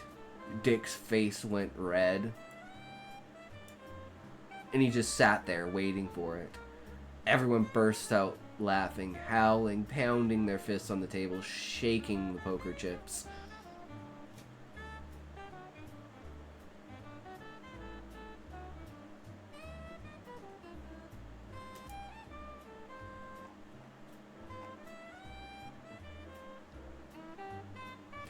This is the banter.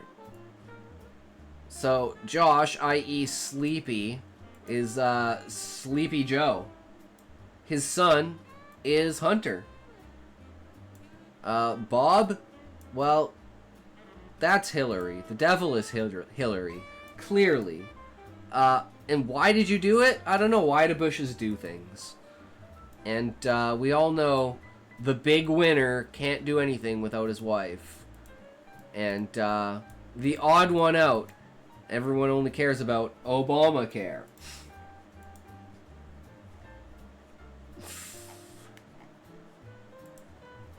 And that's how you write banter.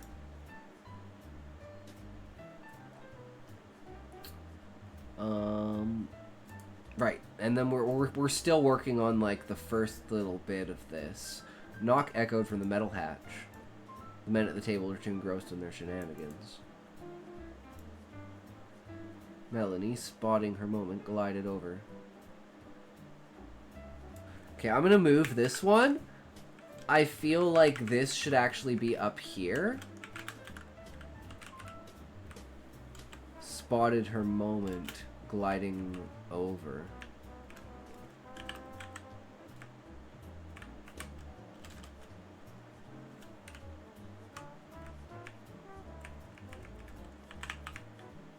The knock echoed. So it's like, it's getting our attention to her, and then stating what her attention is on.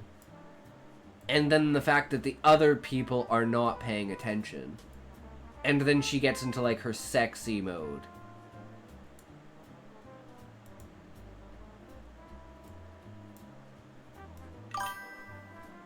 Arrest me, but make it sexy. Callie, you have the right to remain silent. Anything you do or say will be held against you. How was that?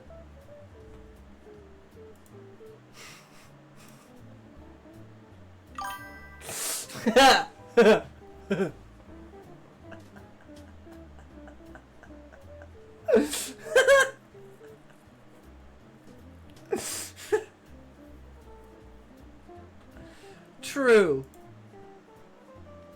Oh man. Okay, here's more banter.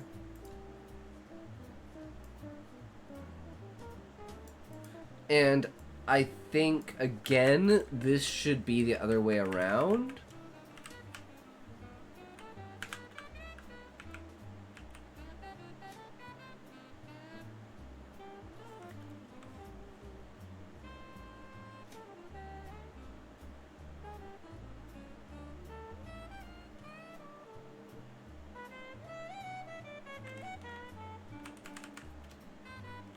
Okay, she opened the door, winking.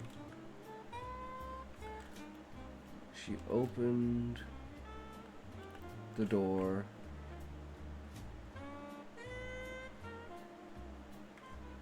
Right, it needs to be separate.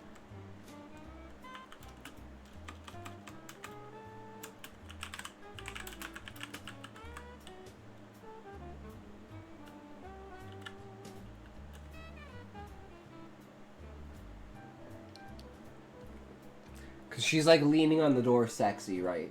So she opens the door, and then she like winks, and then kind of slinks to the side out of his way, right?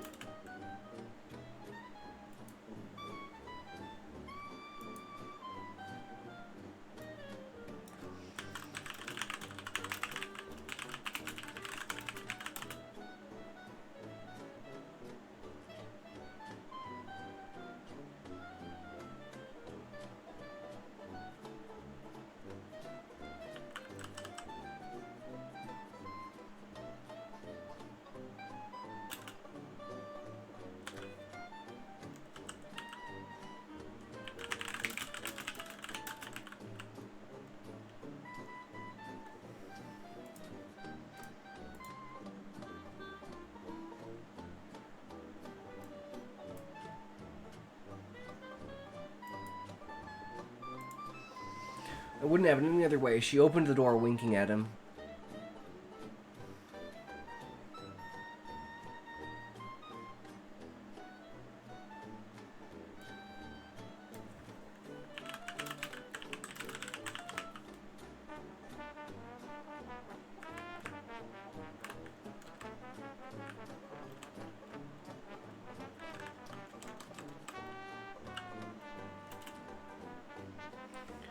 Okay, I want this to purposefully be a super short sentence. Just the hatch opened. And it's like the hatch opening, and then it's like the surprise of the next sentence of she pressed her body against the wall, slithering out of his way. And he's like, oh. Hey, how's it going? Yeah, no, they're not paying attention, but yeah, you know how it goes. We do what we want sometimes, right?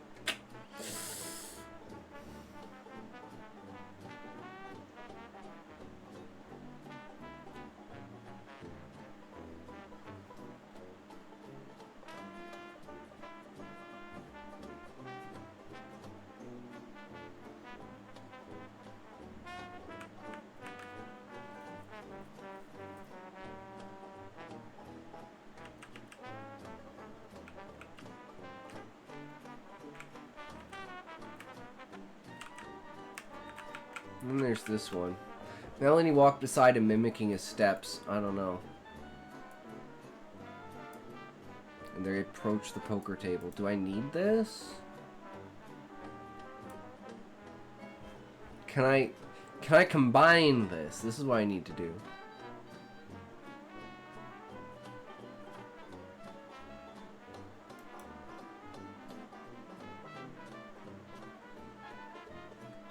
Like...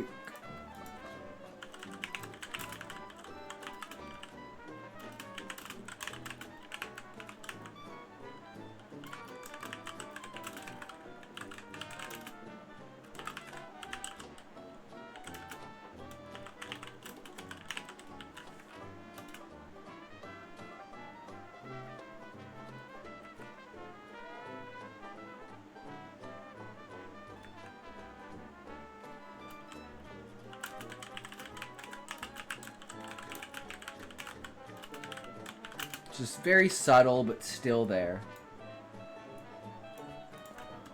I think that's better.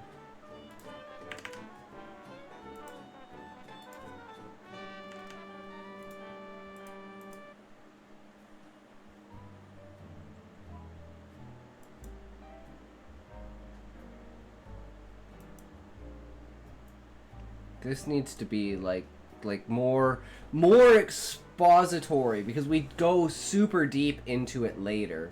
But I don't know, we just hint at it here. And I don't know, we're going to probably cut like 90% of the stuff at the end. But something like this.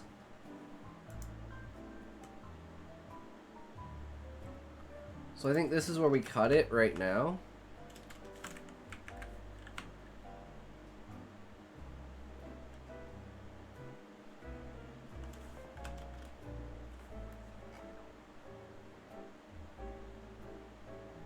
And this is where we start.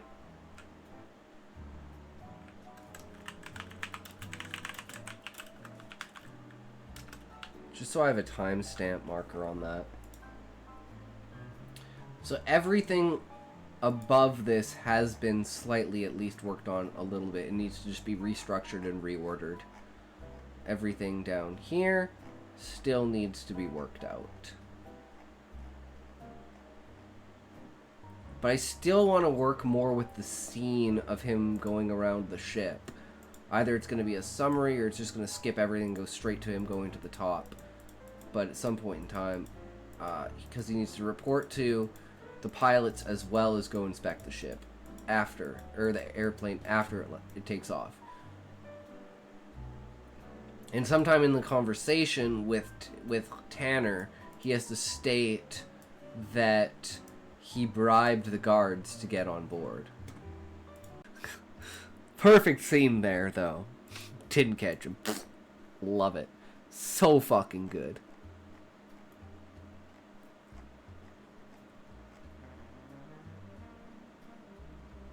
Okay, so this is where we're starting now. This is kind of dialogue. Right.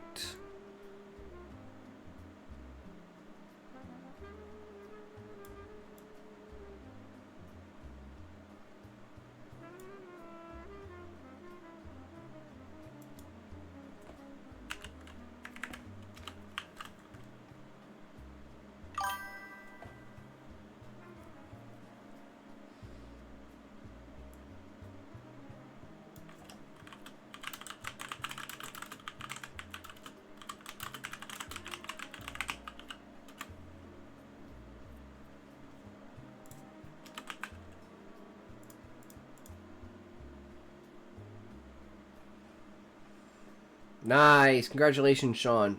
40%. Whoops. 125%. Ooh, today's going to be a good day, guys. Hell yeah.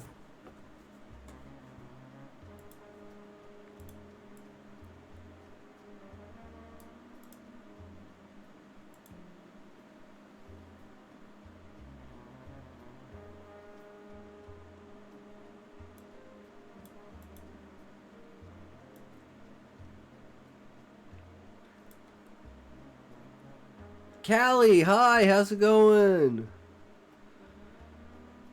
Sorry, Raymond Dow. Sometimes I get too carried away. Break some eardrums. Then you'll be my watchers, not my listeners.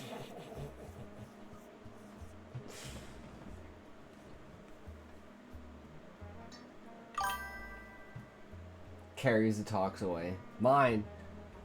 See, the problem is, Callie, I'm free use. I'm free use material. You can't own me. You can only use me for a certain period of time, and then someone else will come by and use me. It's just the way that it is. Like Sudoku and want easy while claiming its expert difficulty, play Sudoku Pro, which is free in the Microsoft Store. I'm under 218 for easy and under 5 on expert. Nice, Sean.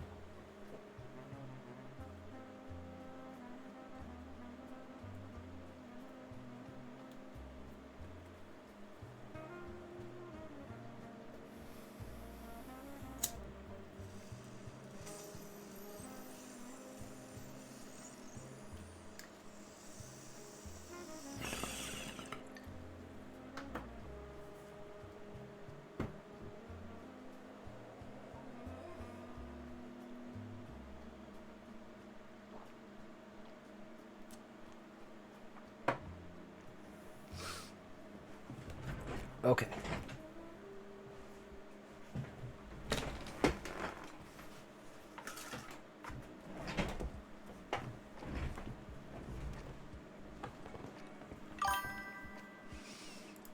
Reporting in, sir. We're ready for takeoff.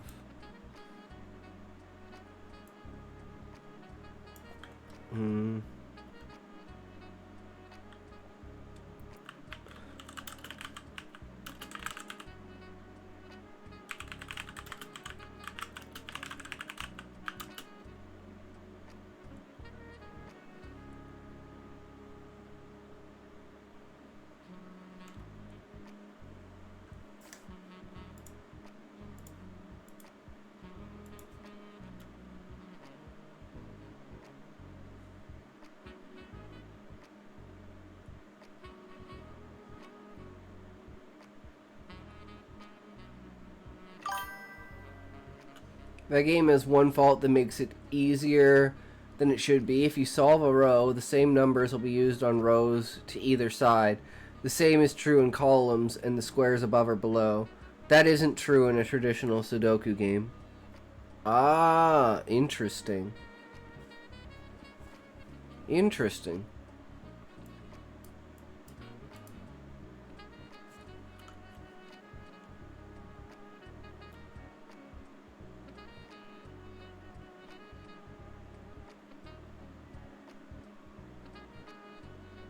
I don't know what to like.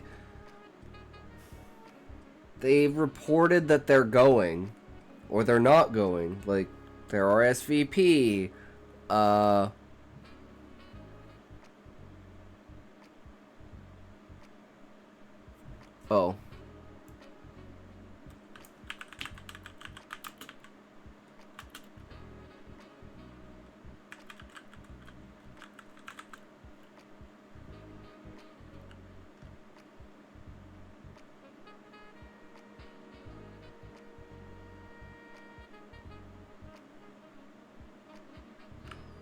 All the delegates have reached a consensus. The landing in Dubai has been prepared. It's like, okay, now we're going in a direction, right? I think that's better.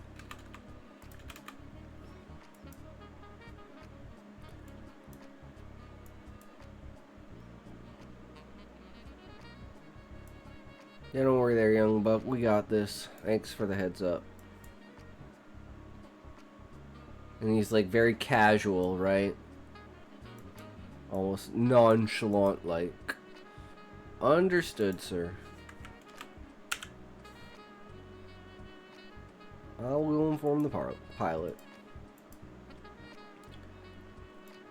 Melanie put her arm around Daniels.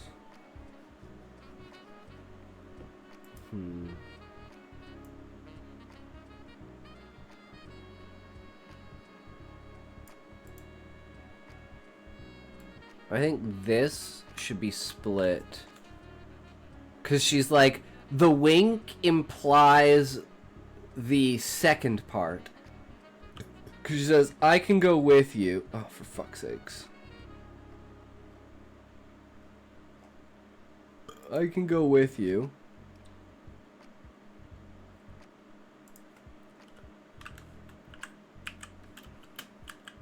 She winked.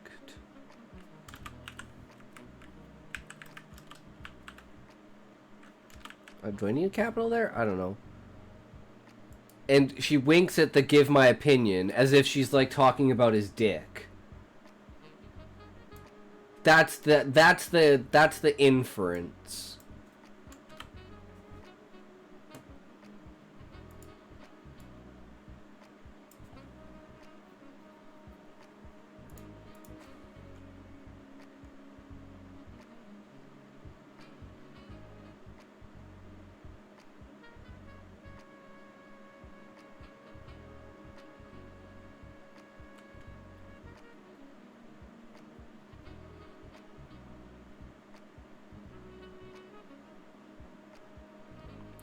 He's like, I have to accept the embrace, but this is the most that I'll do.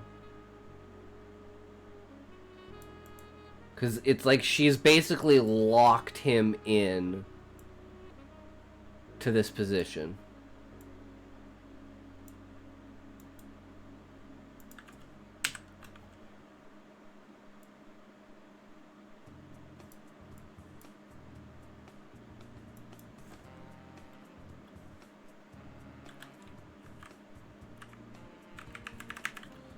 Going to say I thank you for the author.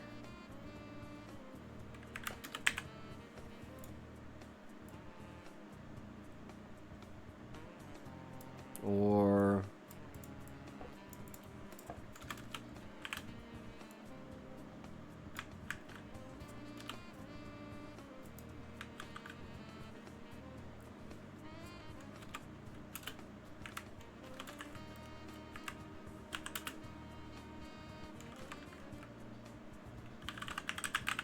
however, that would be most unnecessary. She snickered and walked into the door. Well, this is the least I can do. She kissed him on the cheek. Left the room with relief.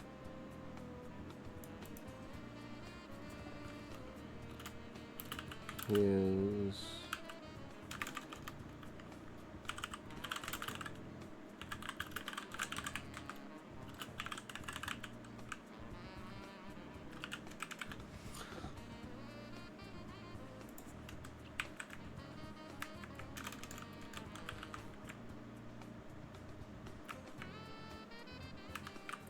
That woman is a menace, always playing games.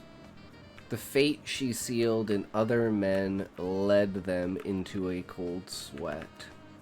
And this, instead of playing leave them in a cold sweat, we're going to say lead into, because it's like leading them on. So it's like leading them on, because that's what she does. So this is kind of a play on words.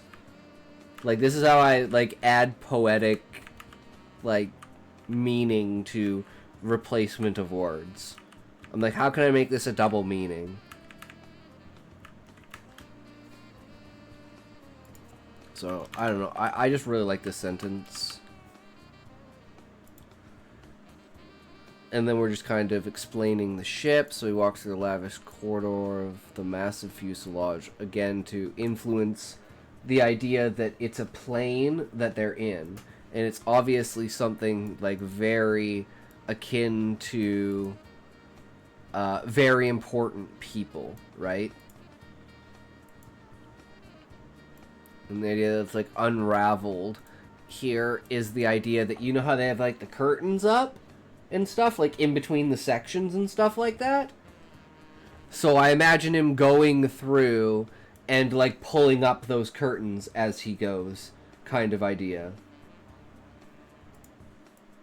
But that's where I got the idea of unraveled.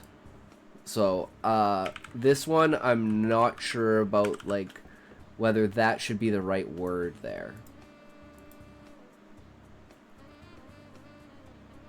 He walked the steps up to the front top deck.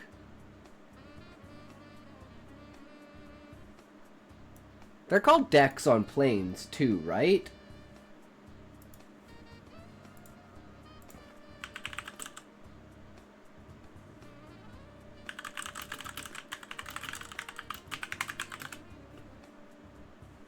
Yes, levels in some aircraft, particularly those in multi-passenger decks or flight decks. So it's a flight deck. Okay. Yeah, so it is a deck. I'm just gonna quickly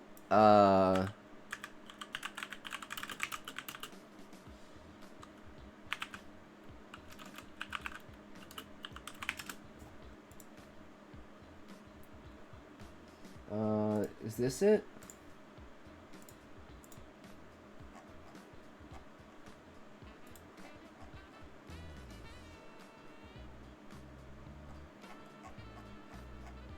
It's not exactly what I want.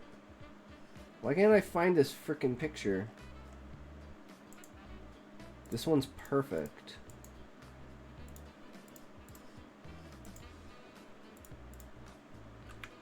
But it's one of those ones you can't fucking see the image of.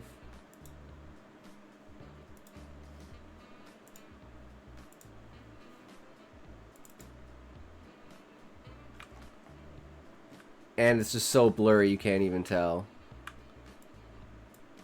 But there's got to be like a main point. I don't know what the actual names of on a plane are. Like I know it would be like the cabin is like the pilot's area, right? But I have oh, here we go. This one. This one's perfect. Can I actually get this one? As a friggin' image. Just the picture. I just want the picture. Why do they make this shit so fucking hard?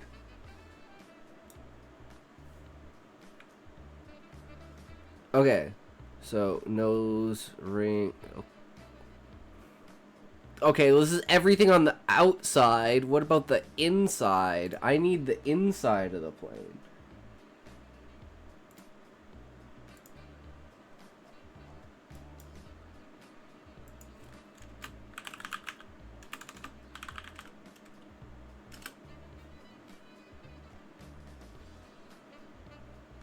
Ooh, this one looks promising.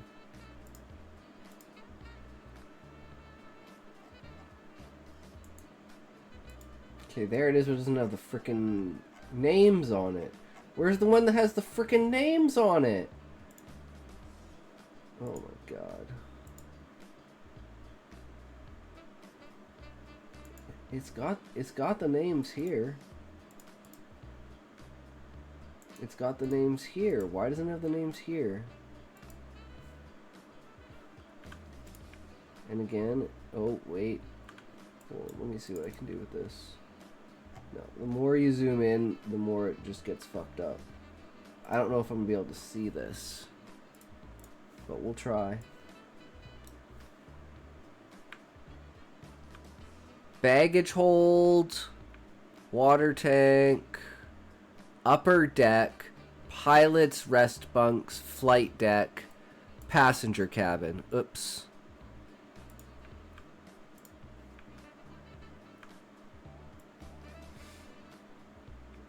Okay, so this is the presidential suite, right? This is where the poker game is being held. This is the pilot's deck. Does that make sense?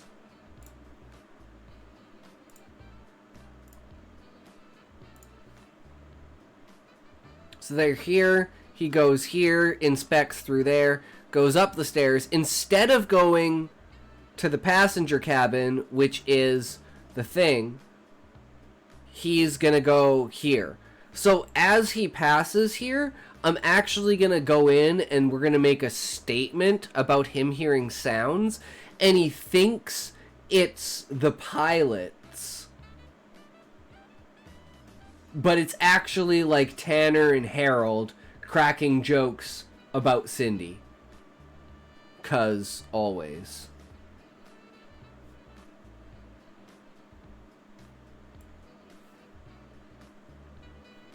So that gives me a better image of what I'm actually looking for.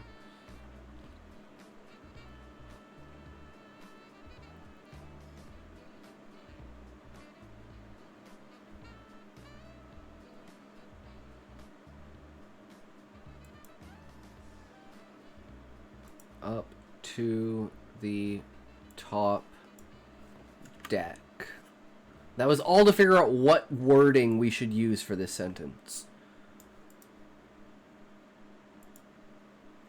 So this is we need to add something here.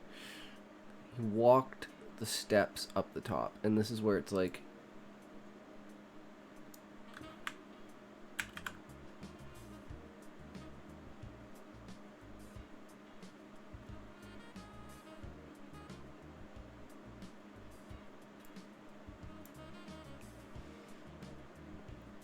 so we'll have to redo that there. Because that's going to be part of the dilemma for the next one. So we want conflict there. Get rid of conflict there. It's actually he realizes the sounds were not coming from pilots. And this is there.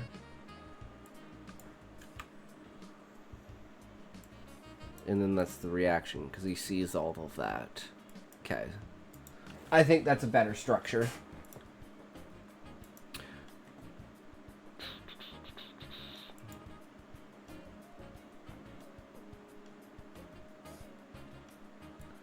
So this should actually be here. Walked steps up to the top deck.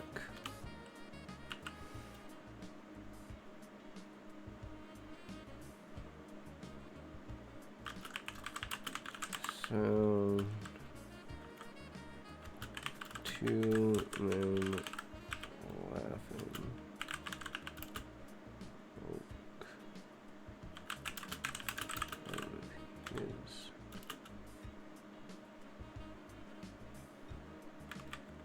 I'm just gonna say cage, because I don't know what to call it.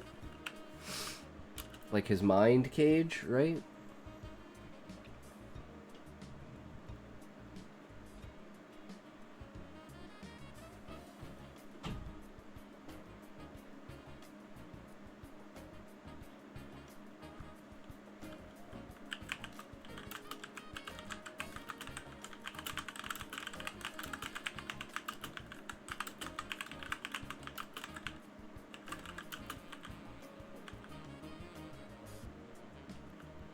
I want something like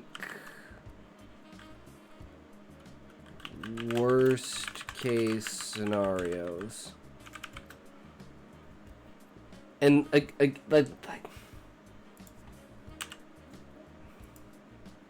this is where I'm like, is my ambiguity hurting or helping in this factor?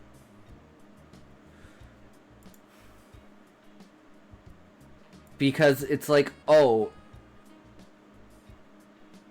they're laughing their asses off apparently, but he's like, yeah, they're definitely talking about the worst things that could happen. Like, dude, imagine if this happened, and then that happened, and then that. Oh my God, we're always imagining the worst kinds of scenarios. It's like, I mean, that's kind of a good thing to be in your job, because then you would have an idea if something went wrong, what the fuck you would do in that scenario, right? So, like, they're just laughing up a storm about it, and that's what he thinks.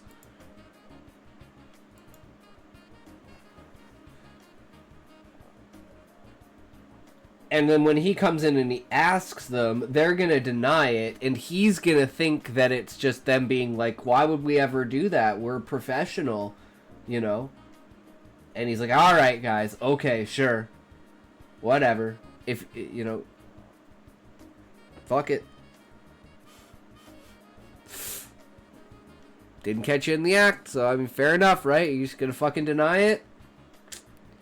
Alright, I mean, I wasn't gonna say anything against it, but you never know if it's a trap. You're just not gonna admit it. Safest move is just to not admit it. He's like, yeah, it's reasonable, right?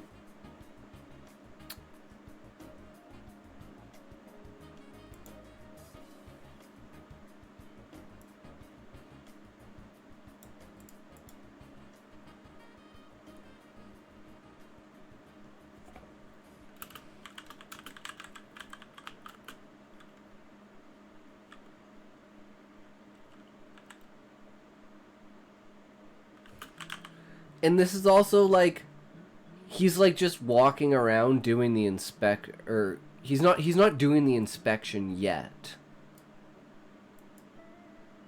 Have we said that he's doing the inspection?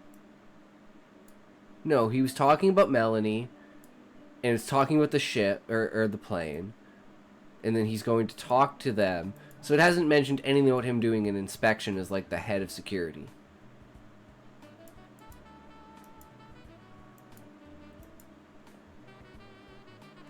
As far as I know, nothing like that.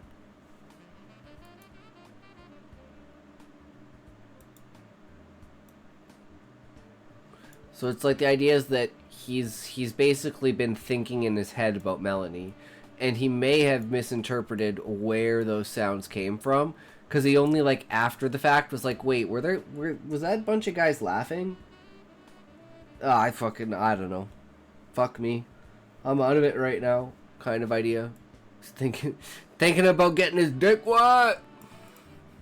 It's like, I could do it. I could probably definitely do it, but you know it's a fucking trap. she's just doing it for attention. She's just doing it for attention. Does it with everyone.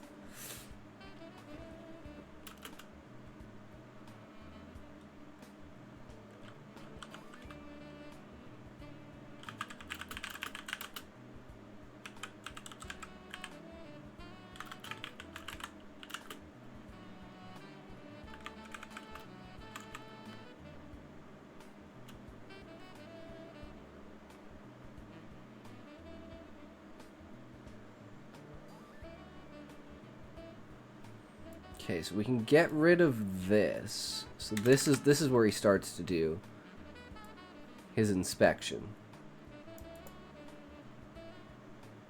And then that's when he realizes, wait, hold on. Something's not fitting right here with where that sound came from. And he's like, it couldn't have been the presidential suite, right? And then he goes to the presidential suite. Maybe I need to add a scene. I'm thinking about this now.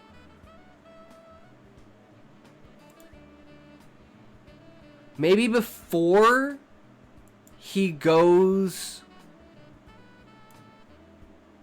Let's look at the schematic again. Let's look at the schematic. Wait, did I close it? Fuck. Whoops. Fuck me. It was in Paint, right? Fuck.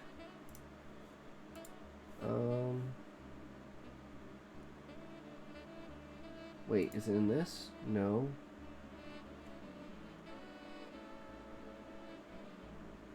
Damn, I don't remember what it was called.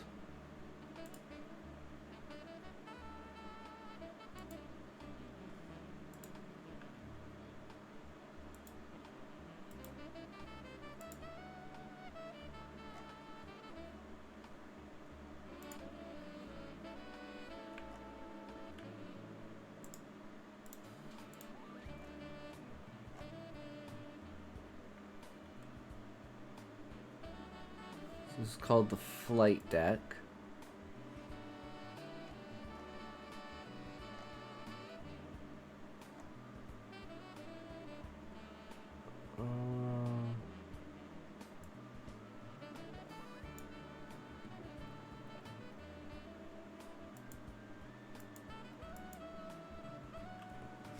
Right here, it should be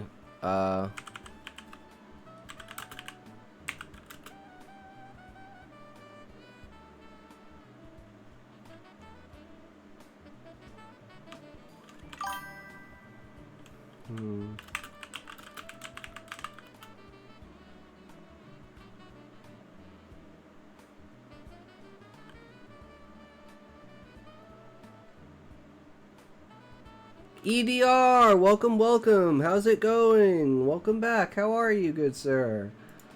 Glad you could join us today. We are on quite the adventure.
Sorry, I didn't come yesterday because I was busy. Yeah, no worries, EDR. You don't feel obligated to watch the stream. Just, I'm always going to be here. Pop in whenever you got the free time and you're looking for some entertainment.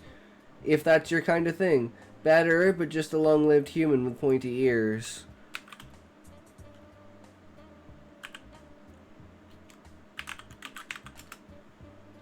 Yes! Octopi! Bitches! That's what it's about.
I want to say something about, like, something about, hey, don't be in awe just because everyone's here.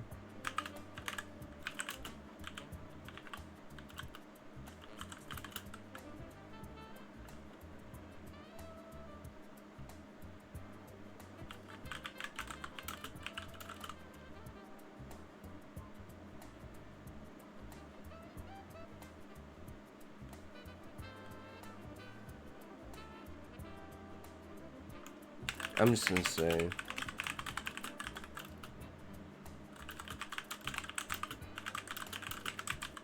Something like that. It's like, it puts the emphasis in, but we can do a much better with our wording. It's another thing we'll come back to, because we'll come back to anything that's within the parentheses, and that's what we're gonna reassess in, like, the final version. So we're just going through and rereading. My boss is old, and he is asking everyone if they want to be the manager, and to do that, I got to be just very nice to everyone. My work starts at 10:30, so I gotta go, man. Keep it up. Good work. Hell yeah, EDR. Have a good day, good sir. Always keep up those good vibes, man. Try to turn people's frowns upside down. Some people you can't, but don't let them discourage you, right? It's all about continuing to try, and some people, no matter what you do, you're never going to get them to do it. But don't let that discourage you from the ones that you definitely will. And the ones who already have it, broaden theirs even more.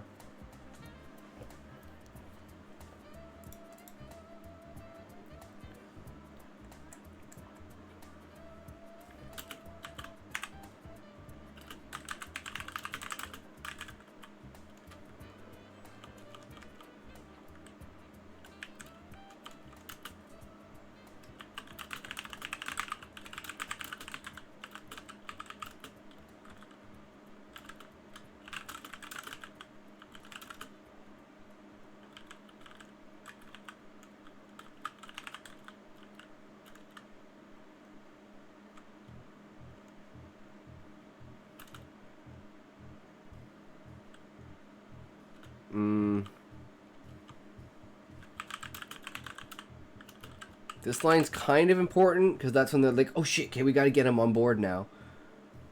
Right? Or it's like, maybe he's just been on board like a really long time. Like he's been on board at least 2 hours, right?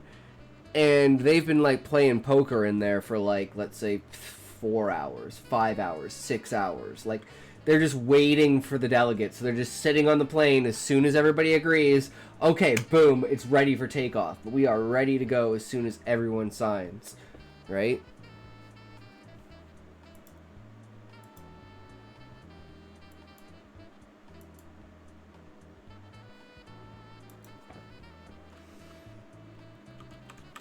Yeah, I'm just going to end it with that.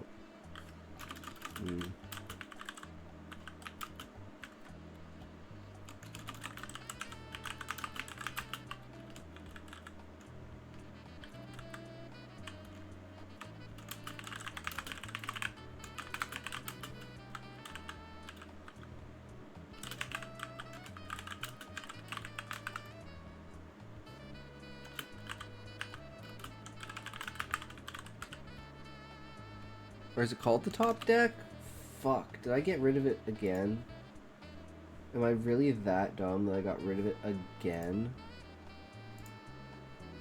I'm gonna need to keep referring to it. Why do I get rid of it? Why am I so bad?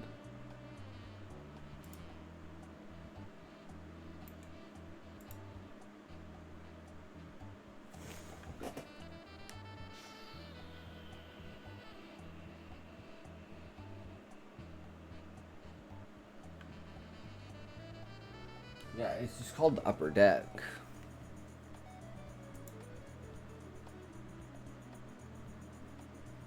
But this could be multi-leveled, so let's just say top deck. But this will be something that we don't really... We can come back to that.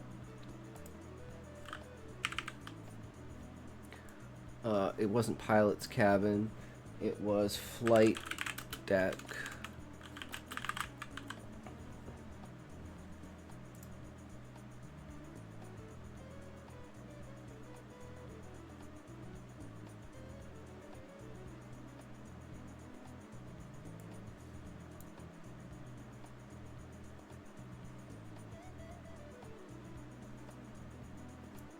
Okay, then we need just before the pilot.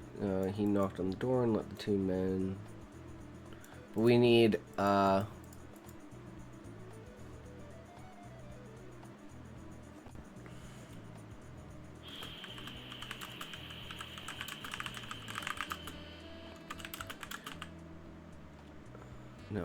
I was just gonna summarize it, but we actually need this scene because we need him to say, "Hey, what are you guys laughing about? What scenario did you guys come up with this time?" And they'll be like, "Wait, what? What are you talking about?" And they'll be like, "I heard you guys downstairs." And they're like, don't know what you're talking about." He's like, yeah, sure, guys, okay. There's someone else I heard, right? Okay. Don't worry. Secrets, your secret is safe with me.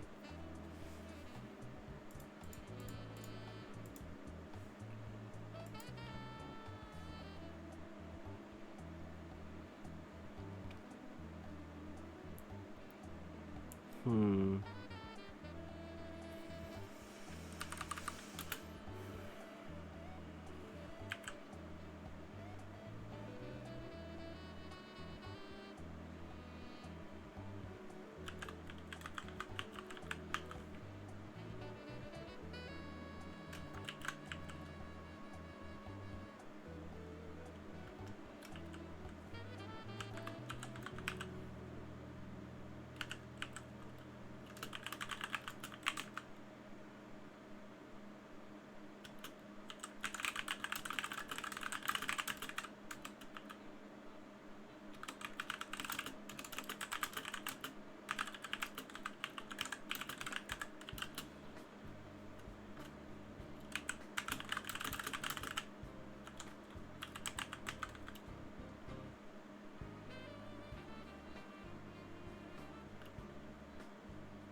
Okay, and then now we're here.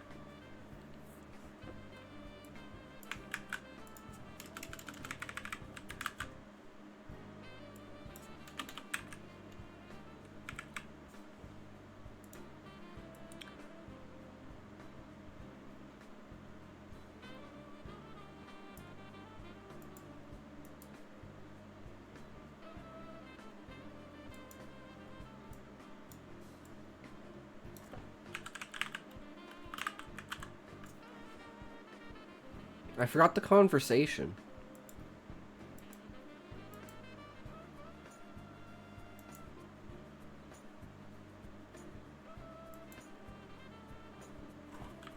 First, to know what you were.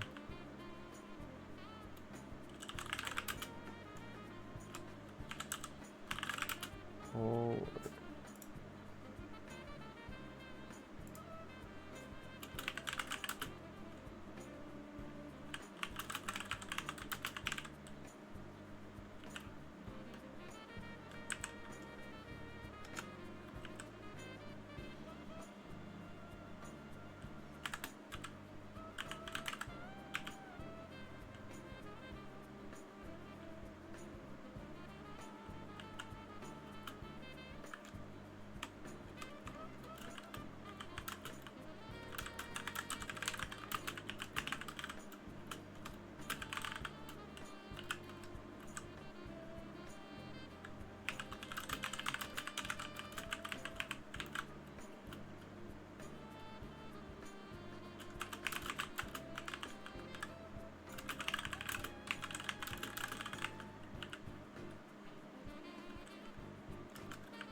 So we had the conversation.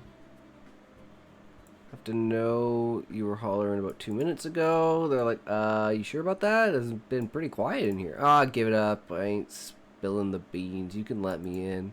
Nudge the pilot with his elbow.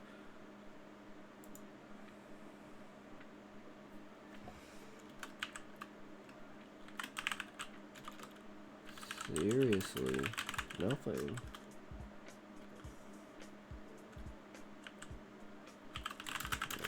Be a tough nut.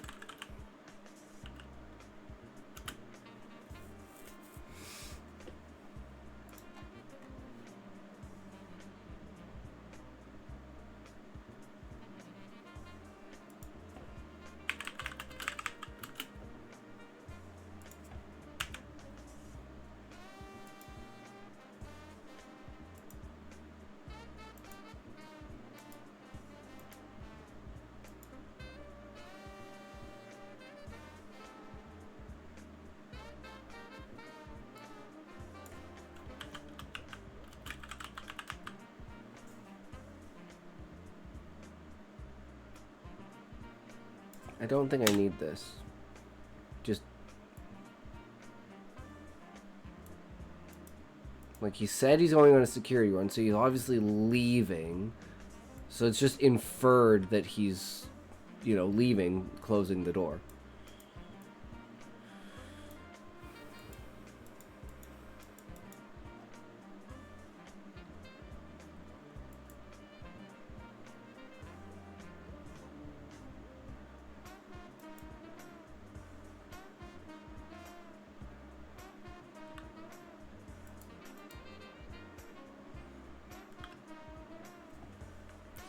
Something like as he walked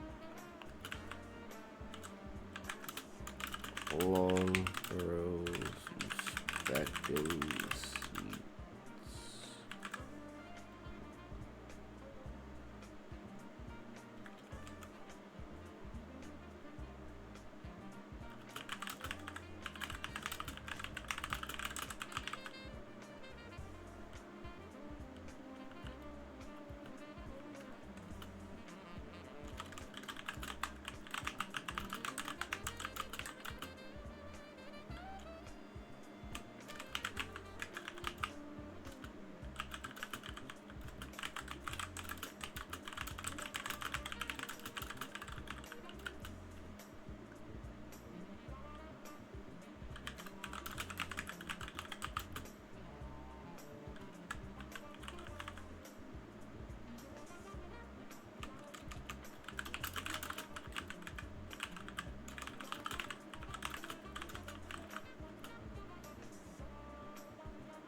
We already know he's inspecting that, so just a sound pulled him from his inspection.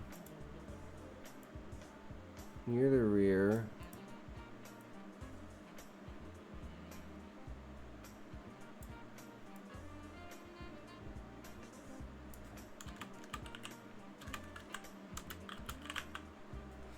Presidential suite. And this is the first time we mention anything about that. It's like the presidential suite. Okay, so these are very important people. So this is the president, right?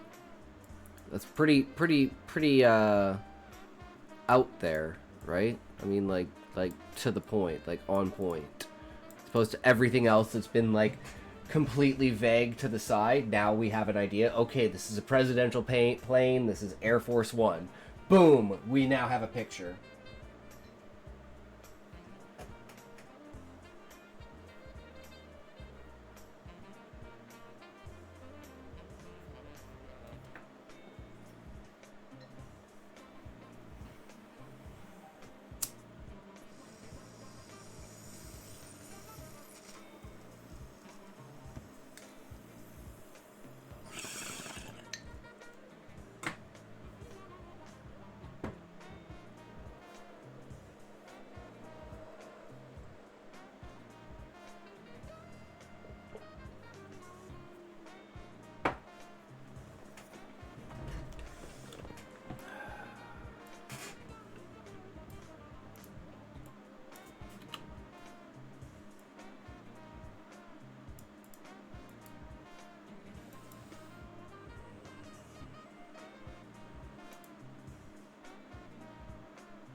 Trying to think how to do this, because it's like, if I just go straight into this, it won't have an impact because you don't know what the room is supposed to look like. Although you assume it's supposed to look pristine, but you know, they're drinking alcohol and playing poker downstairs. So, what are you going to expect out of this? Right? So I gotta set it up so it's like, it's almost like he wouldn't normally even inspect the presidential suite. So it's like, this time the sound caught wind in his ears. He knew instantly something was wrong.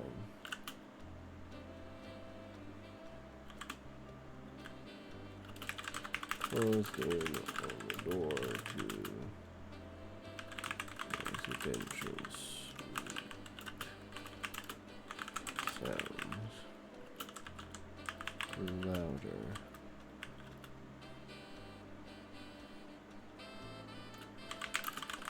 He had his doubts.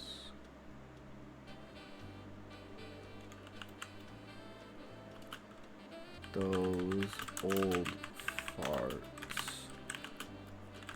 can't move that fast.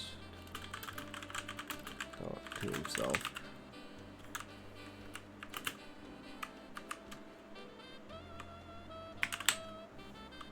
Those old farts can't move that fast.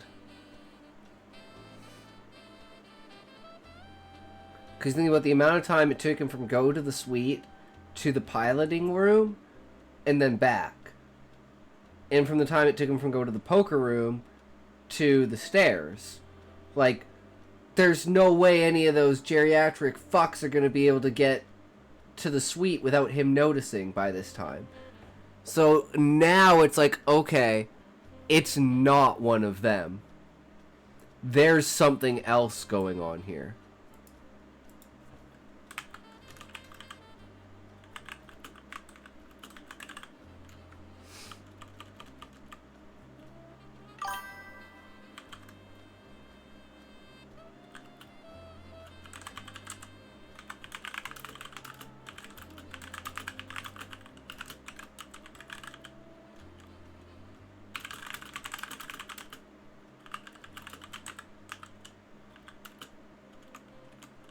It's that time again. Have a blast, everyone. Thanks, Sean, for hanging around. Have a good night, good sir. Take care. We will see you again hopefully soon. Thank you again for sharing your work for us. It is always a pleasure to read someone else's stuff. I really appreciate it. Take care, good sir. And remember, fuck you. Tell your wife fuck you for me too, bro.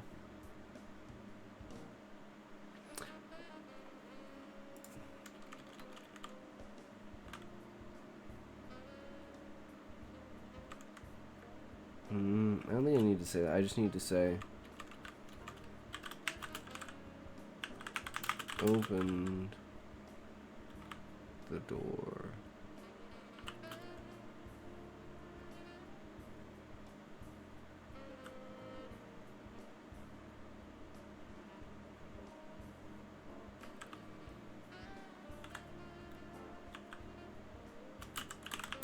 One line of threats instantly erased itself from his mind. A singular node perception illuminated.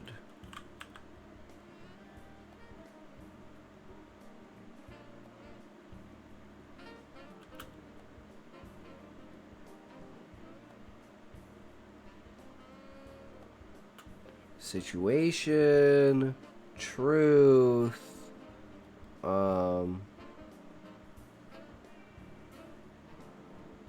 hazard,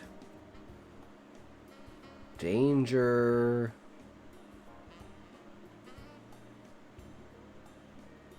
Facade.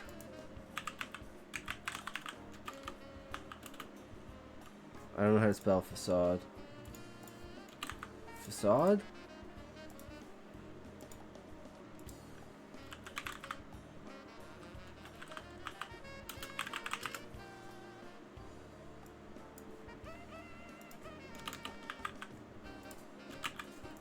Facade. Facade. Okay. Facade. The word is facade. Fuck. I don't even know what the word is now. I'm like, what is it? I'm literally so high, guys. I don't... Facade. Facade. Okay, I'd forgotten what the actual fucking word was. Facade.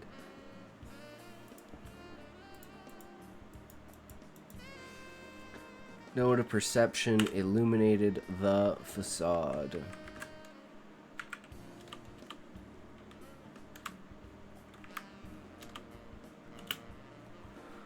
Alcohol bottles, condom wrappers, weed mixed with coke and tobacco.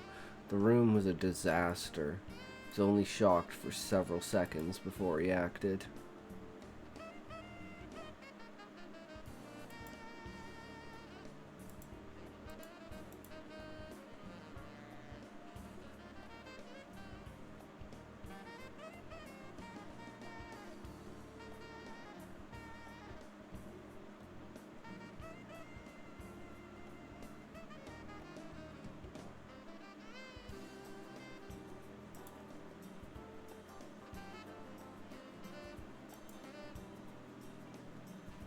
Okay, this is where...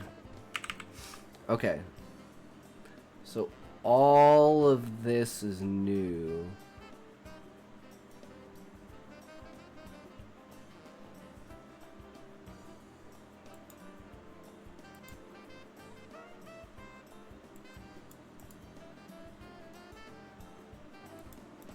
Okay, so from here all the way to there.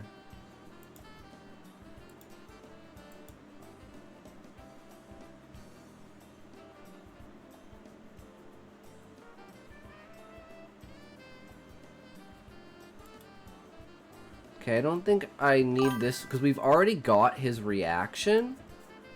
So I think we just need him like dialoguing.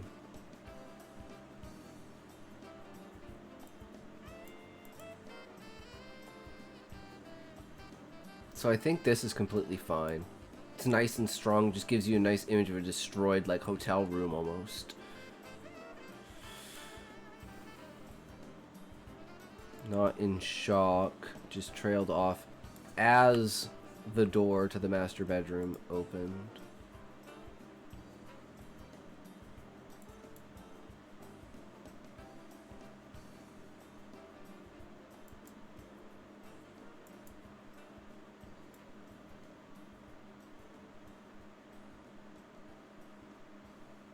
Don't know if I need to say drunken.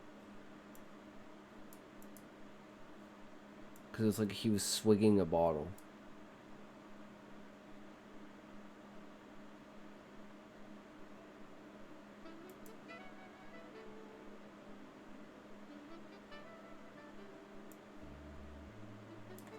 I don't know what this sentence in like Daniel's perspective. Like this is from Tanner's perspective.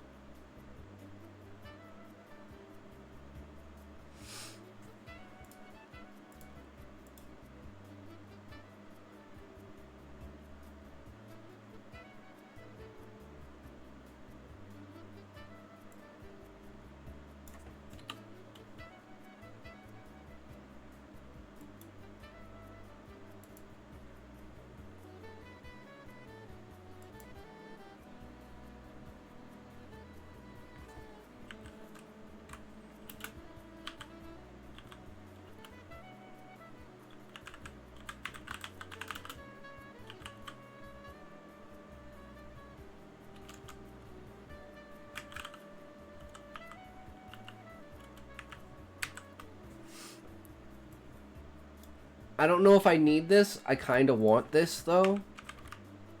I don't know if that's a good thing.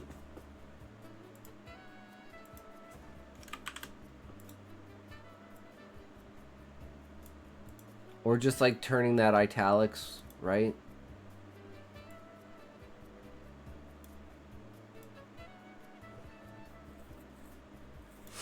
We have a problem, child. And he emphasized child.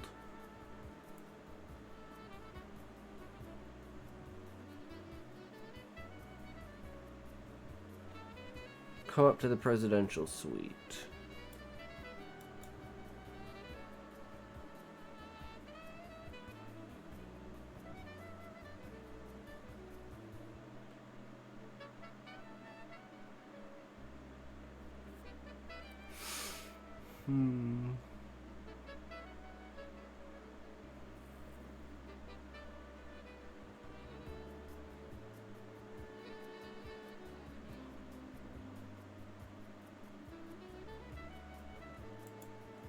And this ends with the reaction, which is the calls on Josh.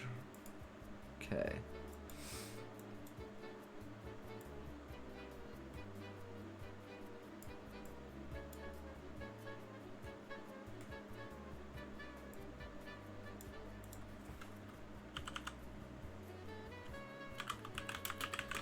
Face was lost in a bottle.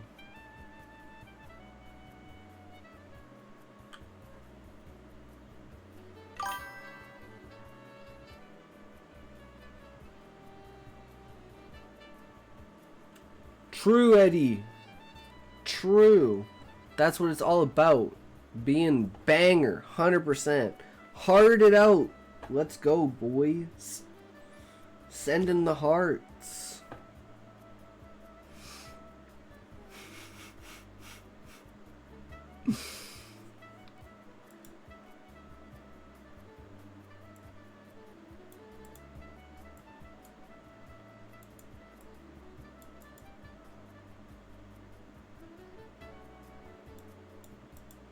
I think that's fine.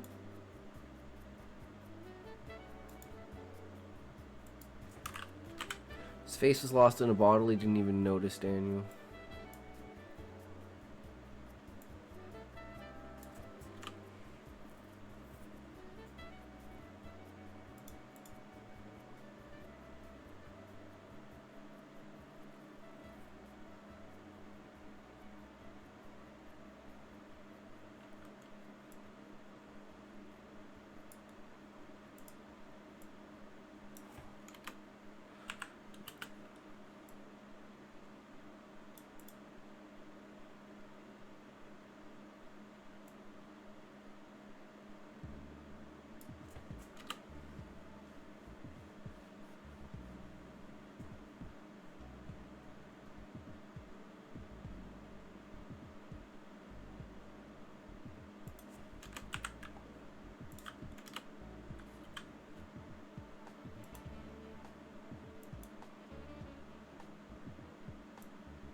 I think the saying his face was lost in a bottle is sufficient enough for, you know, he didn't notice.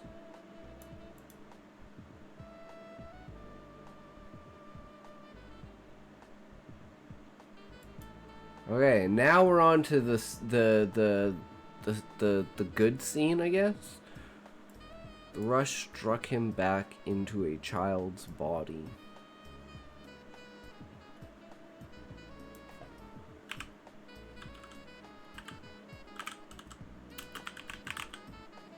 The rush struck him back into a youthful state.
don't think I need to say a mix of sounds and smells. Just describe it.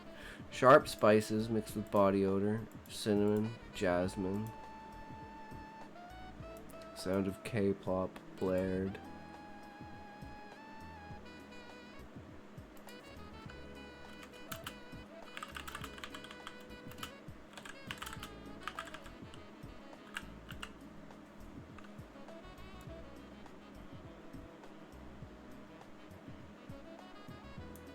No, I'm dumb. Derp. This is previously. This is him in the hallway.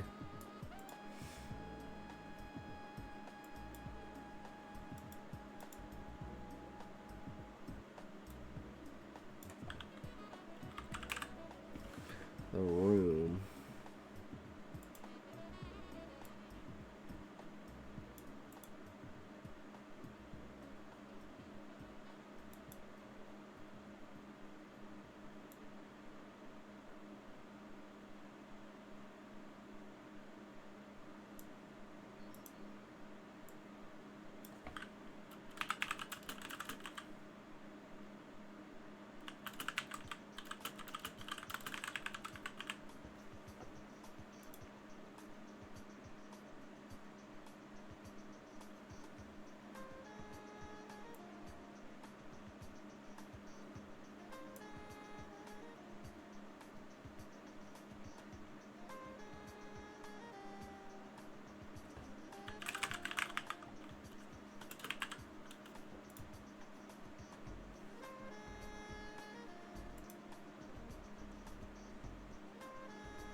I don't know if this,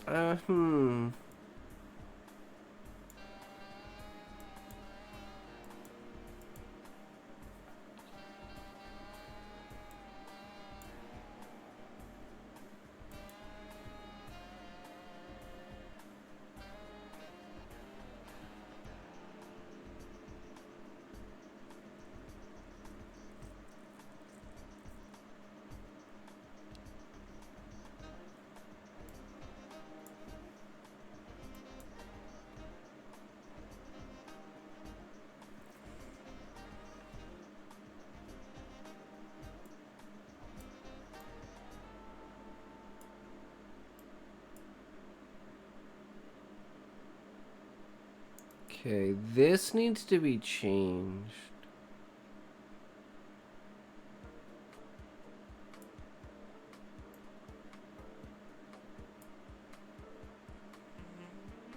Harold needs to be introduced earlier.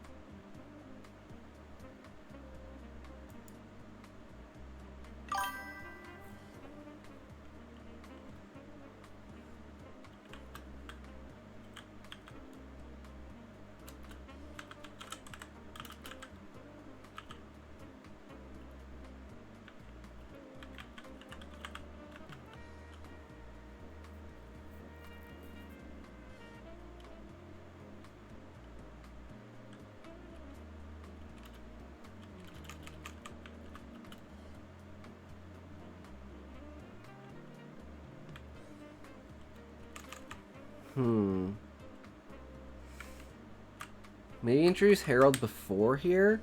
As he's like, Harold's like taking pictures of him doing drugs?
I'm not sure how to do this.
Okay, just think the order of this needs to change.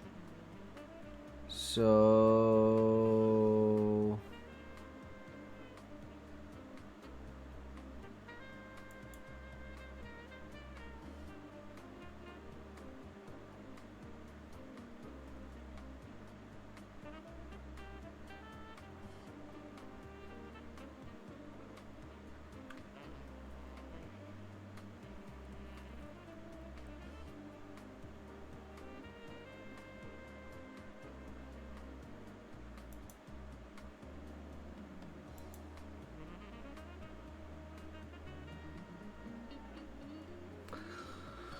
I don't know. I'm just going to put this in here, and we're just going to leave it at that.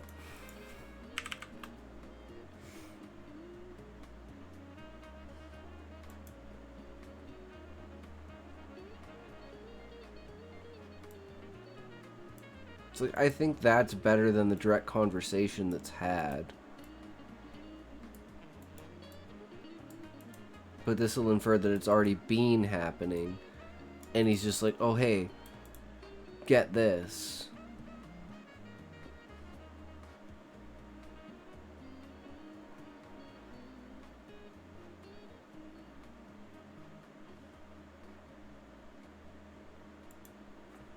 Right here. This is where I need it.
Talks, what do you think is missing in the story I wrote?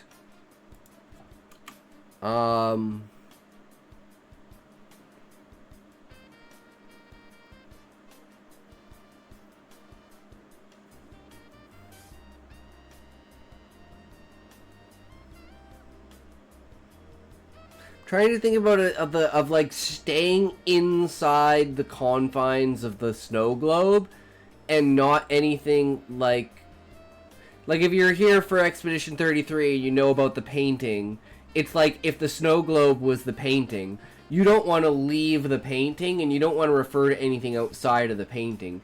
You just want the snow globe because you've built everything around the snow globe, including like the idea of like the stars and stuff like that, right? Based upon like the personalities of the people, right? So I would say the only thing that's lacking is like events, more struggle taking place between the characters, fleshing out maybe more of Belfry and Nell's backstory. Maybe have something about them when they're kids or something like that. I don't know. But that's just what I could think of off the top of my head. If you wanted to like expand on something, it'd probably be like a little bit more into their backgrounds. Wrote down. Nice. But yeah, I mean, there's a lot you can do with it, Callie. But I also meant the fish story.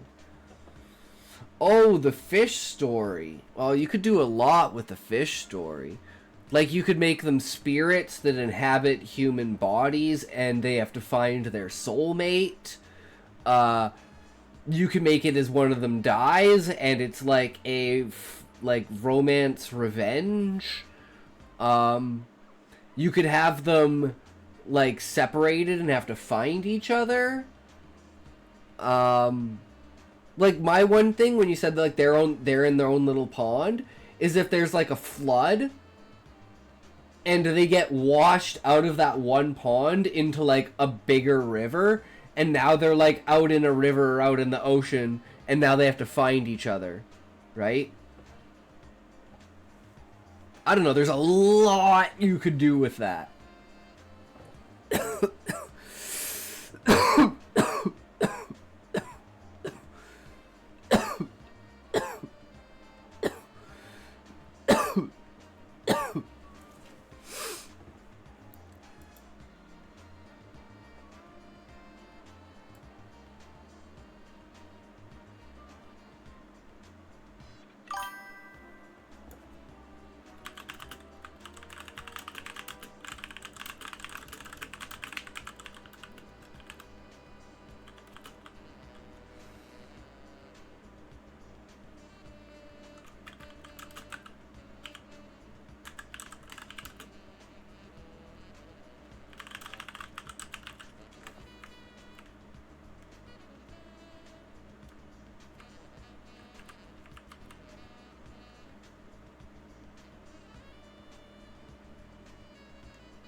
I actually had very similar ideas. I was going to have the Arbiter transform them into humans, but now I'm debating having them stay as fish. I feel like people would be disappointed to see them turn human. Callie, you could do the whole thing where if they leave water, they become human. And then you could have an entire storyline built up around them being, like, really, really good friends. And somehow, like, this topic about fish has just never been brought up because it's like they're in, like, let's say the real world. So they've never brought up the fact that they're a fish to anyone. And you could either have it, like, be something, like, interpersonal, like, you know, they like, get together, but it's like, oh, this one never showers or anything like that. Or, like, they won't shower with each other or something like that. There's some sort of weird thing that's, some sort of weird dynamic that has to do with water. Maybe it's like, you know, if you submerge them underwater for, let's say it's not, like, instant, right? It's like, if, for instance, oh, here's a good one. I like this one, Callie. Callie, take this one. If they are on the verge of drowning, they turn back into a fish. But they don't know that they can turn back into a fish. And there's some event, and these two characters have fallen in love, and there's some event where one of the characters drowns, and it turns into a fish, and then the other character has the instant realization and drowns themselves and turns into a fish. And then they're, like, living happily as a fish now. And it's like this just, and they, like, literally, like, chase the world away, or like they die or something like that because it's, like, chlorinated. Now, it'd have to happen like a river or an ocean or something like that, somewhere they would actually survive out in, right? Now I have the mental image of that meme of the dude kicking the first fish that eventually evolved into humans in the head.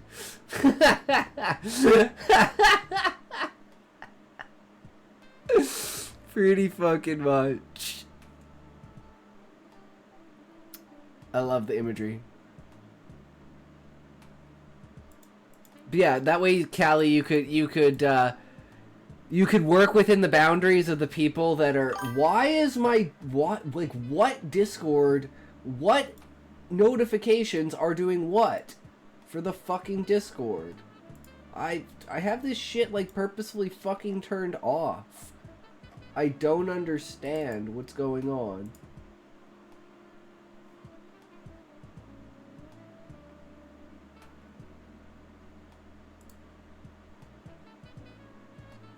What is this?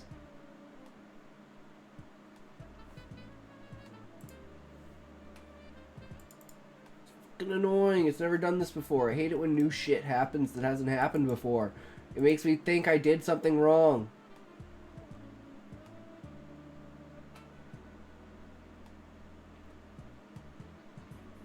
Quick, join the Twitch Mod Club, a Discord server where mods can network and get expert support. But I'm not a mod. That's such an odd thing to have. Got something fun on the Discord.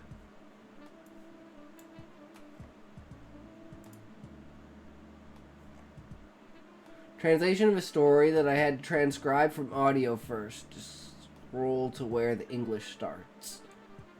Alright, alright.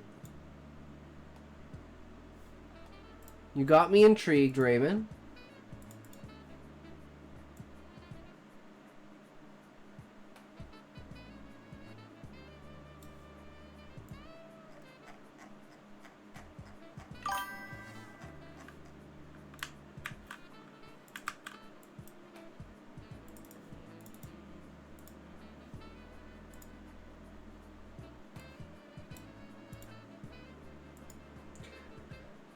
I'm a mod in a few streams. Mwah, give me a... Just kidding. I mean...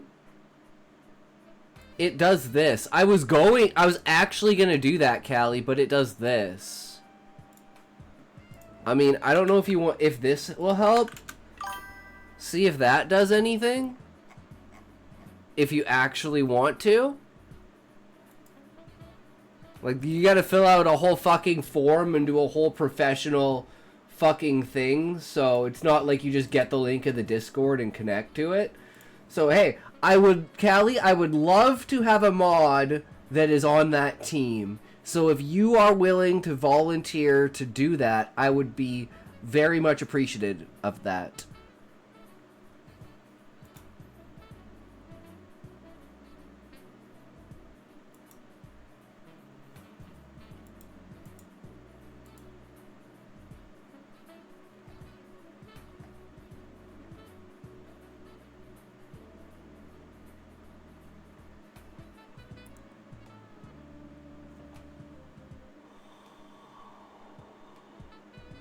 Oh, Jesus.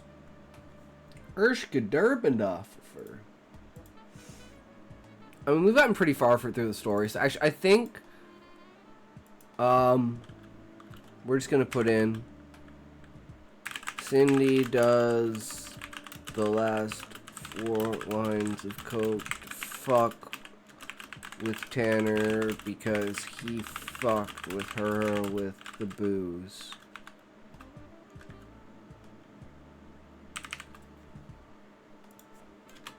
Revenge, bitch.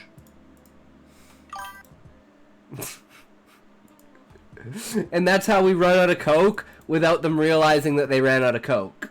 Because they went through 2 bottles of alcohol and like 8 or 9, actually it's probably 12 lines of coke in like the last 5 minutes.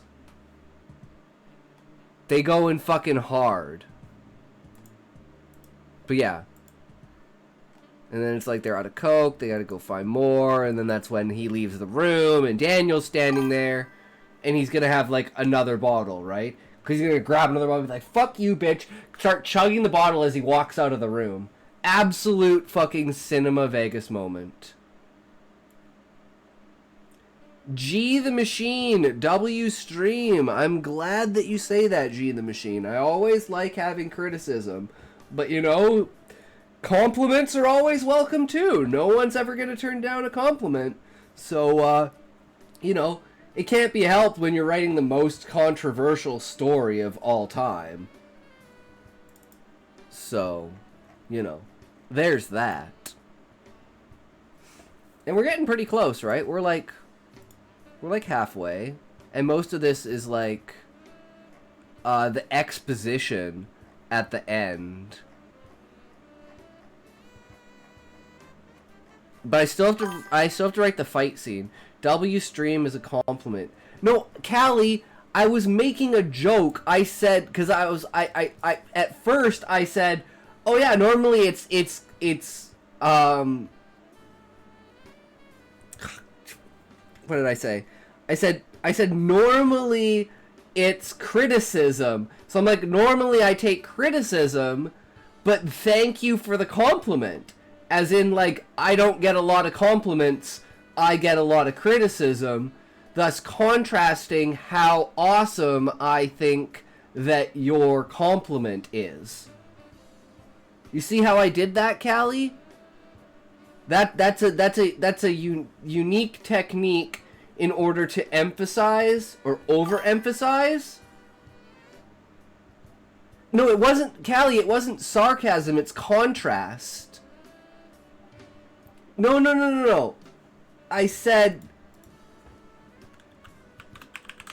I usually get complaints.